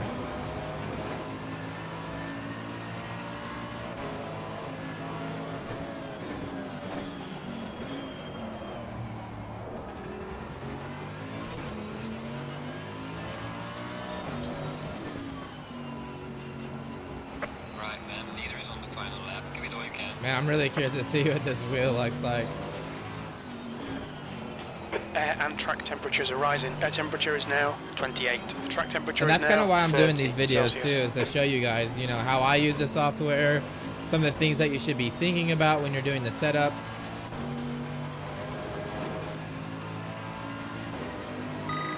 One more lap to go. That's the fastest lap.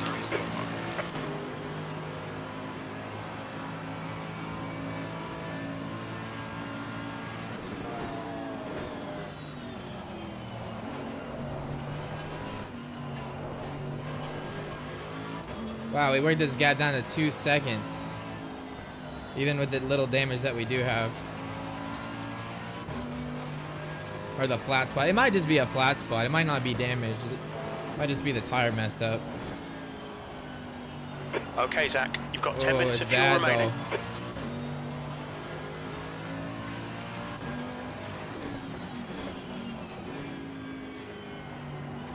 So having that rear top, one of the left tires though, it's giving me a headache.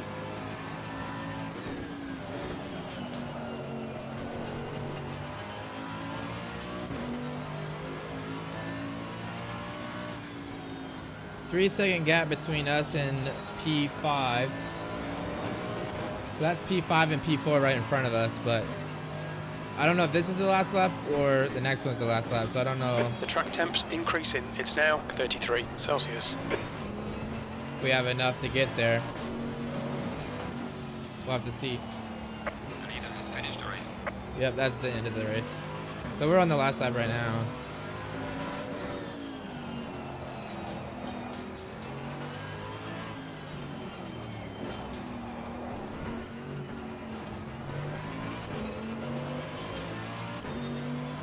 Jason said, well worth the money, and I'm happy to support you guys. Yeah, dude, anything that we can do, any like functionality that you wish there was, please let us know. We're always looking to help improve. So if there's anything that you want, just let us know. That's the one thing, that's kind of why we do charge money, is so that we can continue to develop it.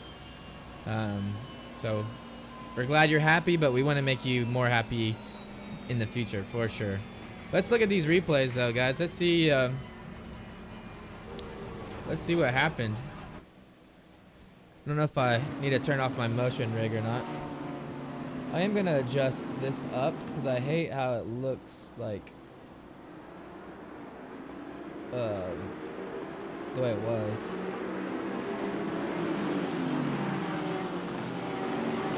Alright, let's do that.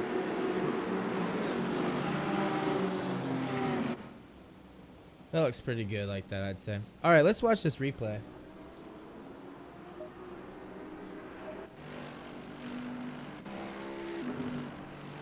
Oh, it only has the last, like, so many laps, huh? That kind of sucks. Let's watch the crash. That's the good one to watch. Where is the crash? Okay, here we go. Here we go. It's coming up somewhere around here. Man, look at that car, though. That car is looking so good. Love it.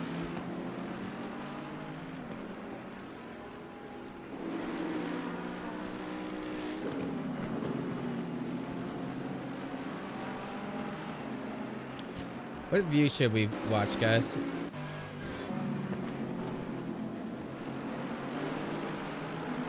That one's pretty sweet.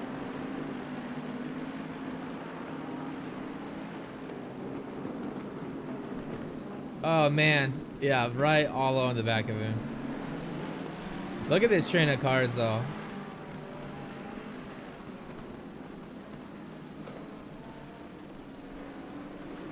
Oh man, look at those RST colors.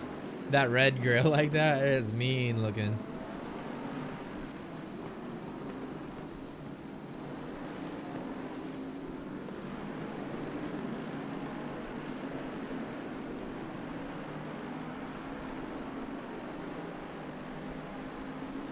Pretty good run right here though. I'm not sure if this is where I make a move or not. I think it's the next lap I lose him.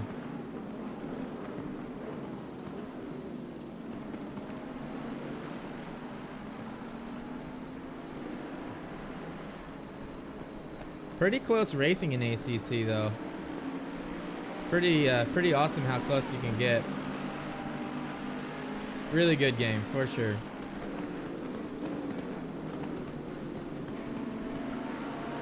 Oh yeah, I got a way better exit through there.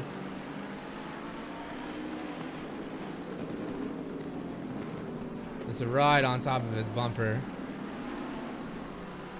See, that's what having a really good setup car allows you to do, is gives you the driver confidence to be able to race really close like that. Yeah, I think this is where the pass happens, guys. Let's see.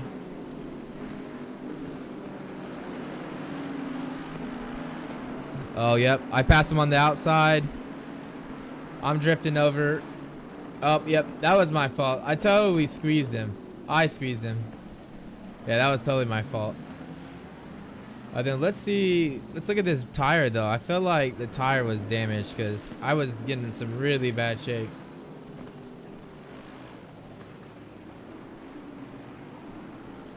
Oh, yeah. Look how much the car is vibrating. Let's see.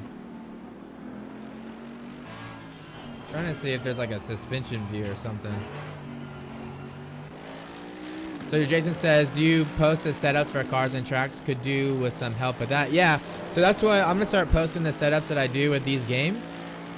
So hopefully that helps you guys.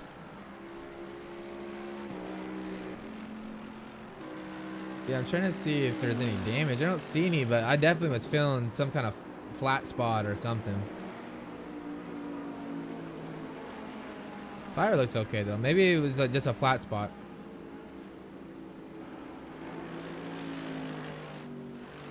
Game looks absolutely beautiful. But that's going to be it, guys. I hope you guys enjoyed the episode. Be sure to follow the channel if you like the content.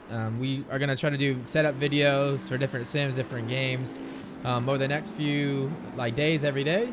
A lot more ACC content to come now that I got the new graphics card. But that's going to be it. I hope you guys have a good day, and I'll catch you guys.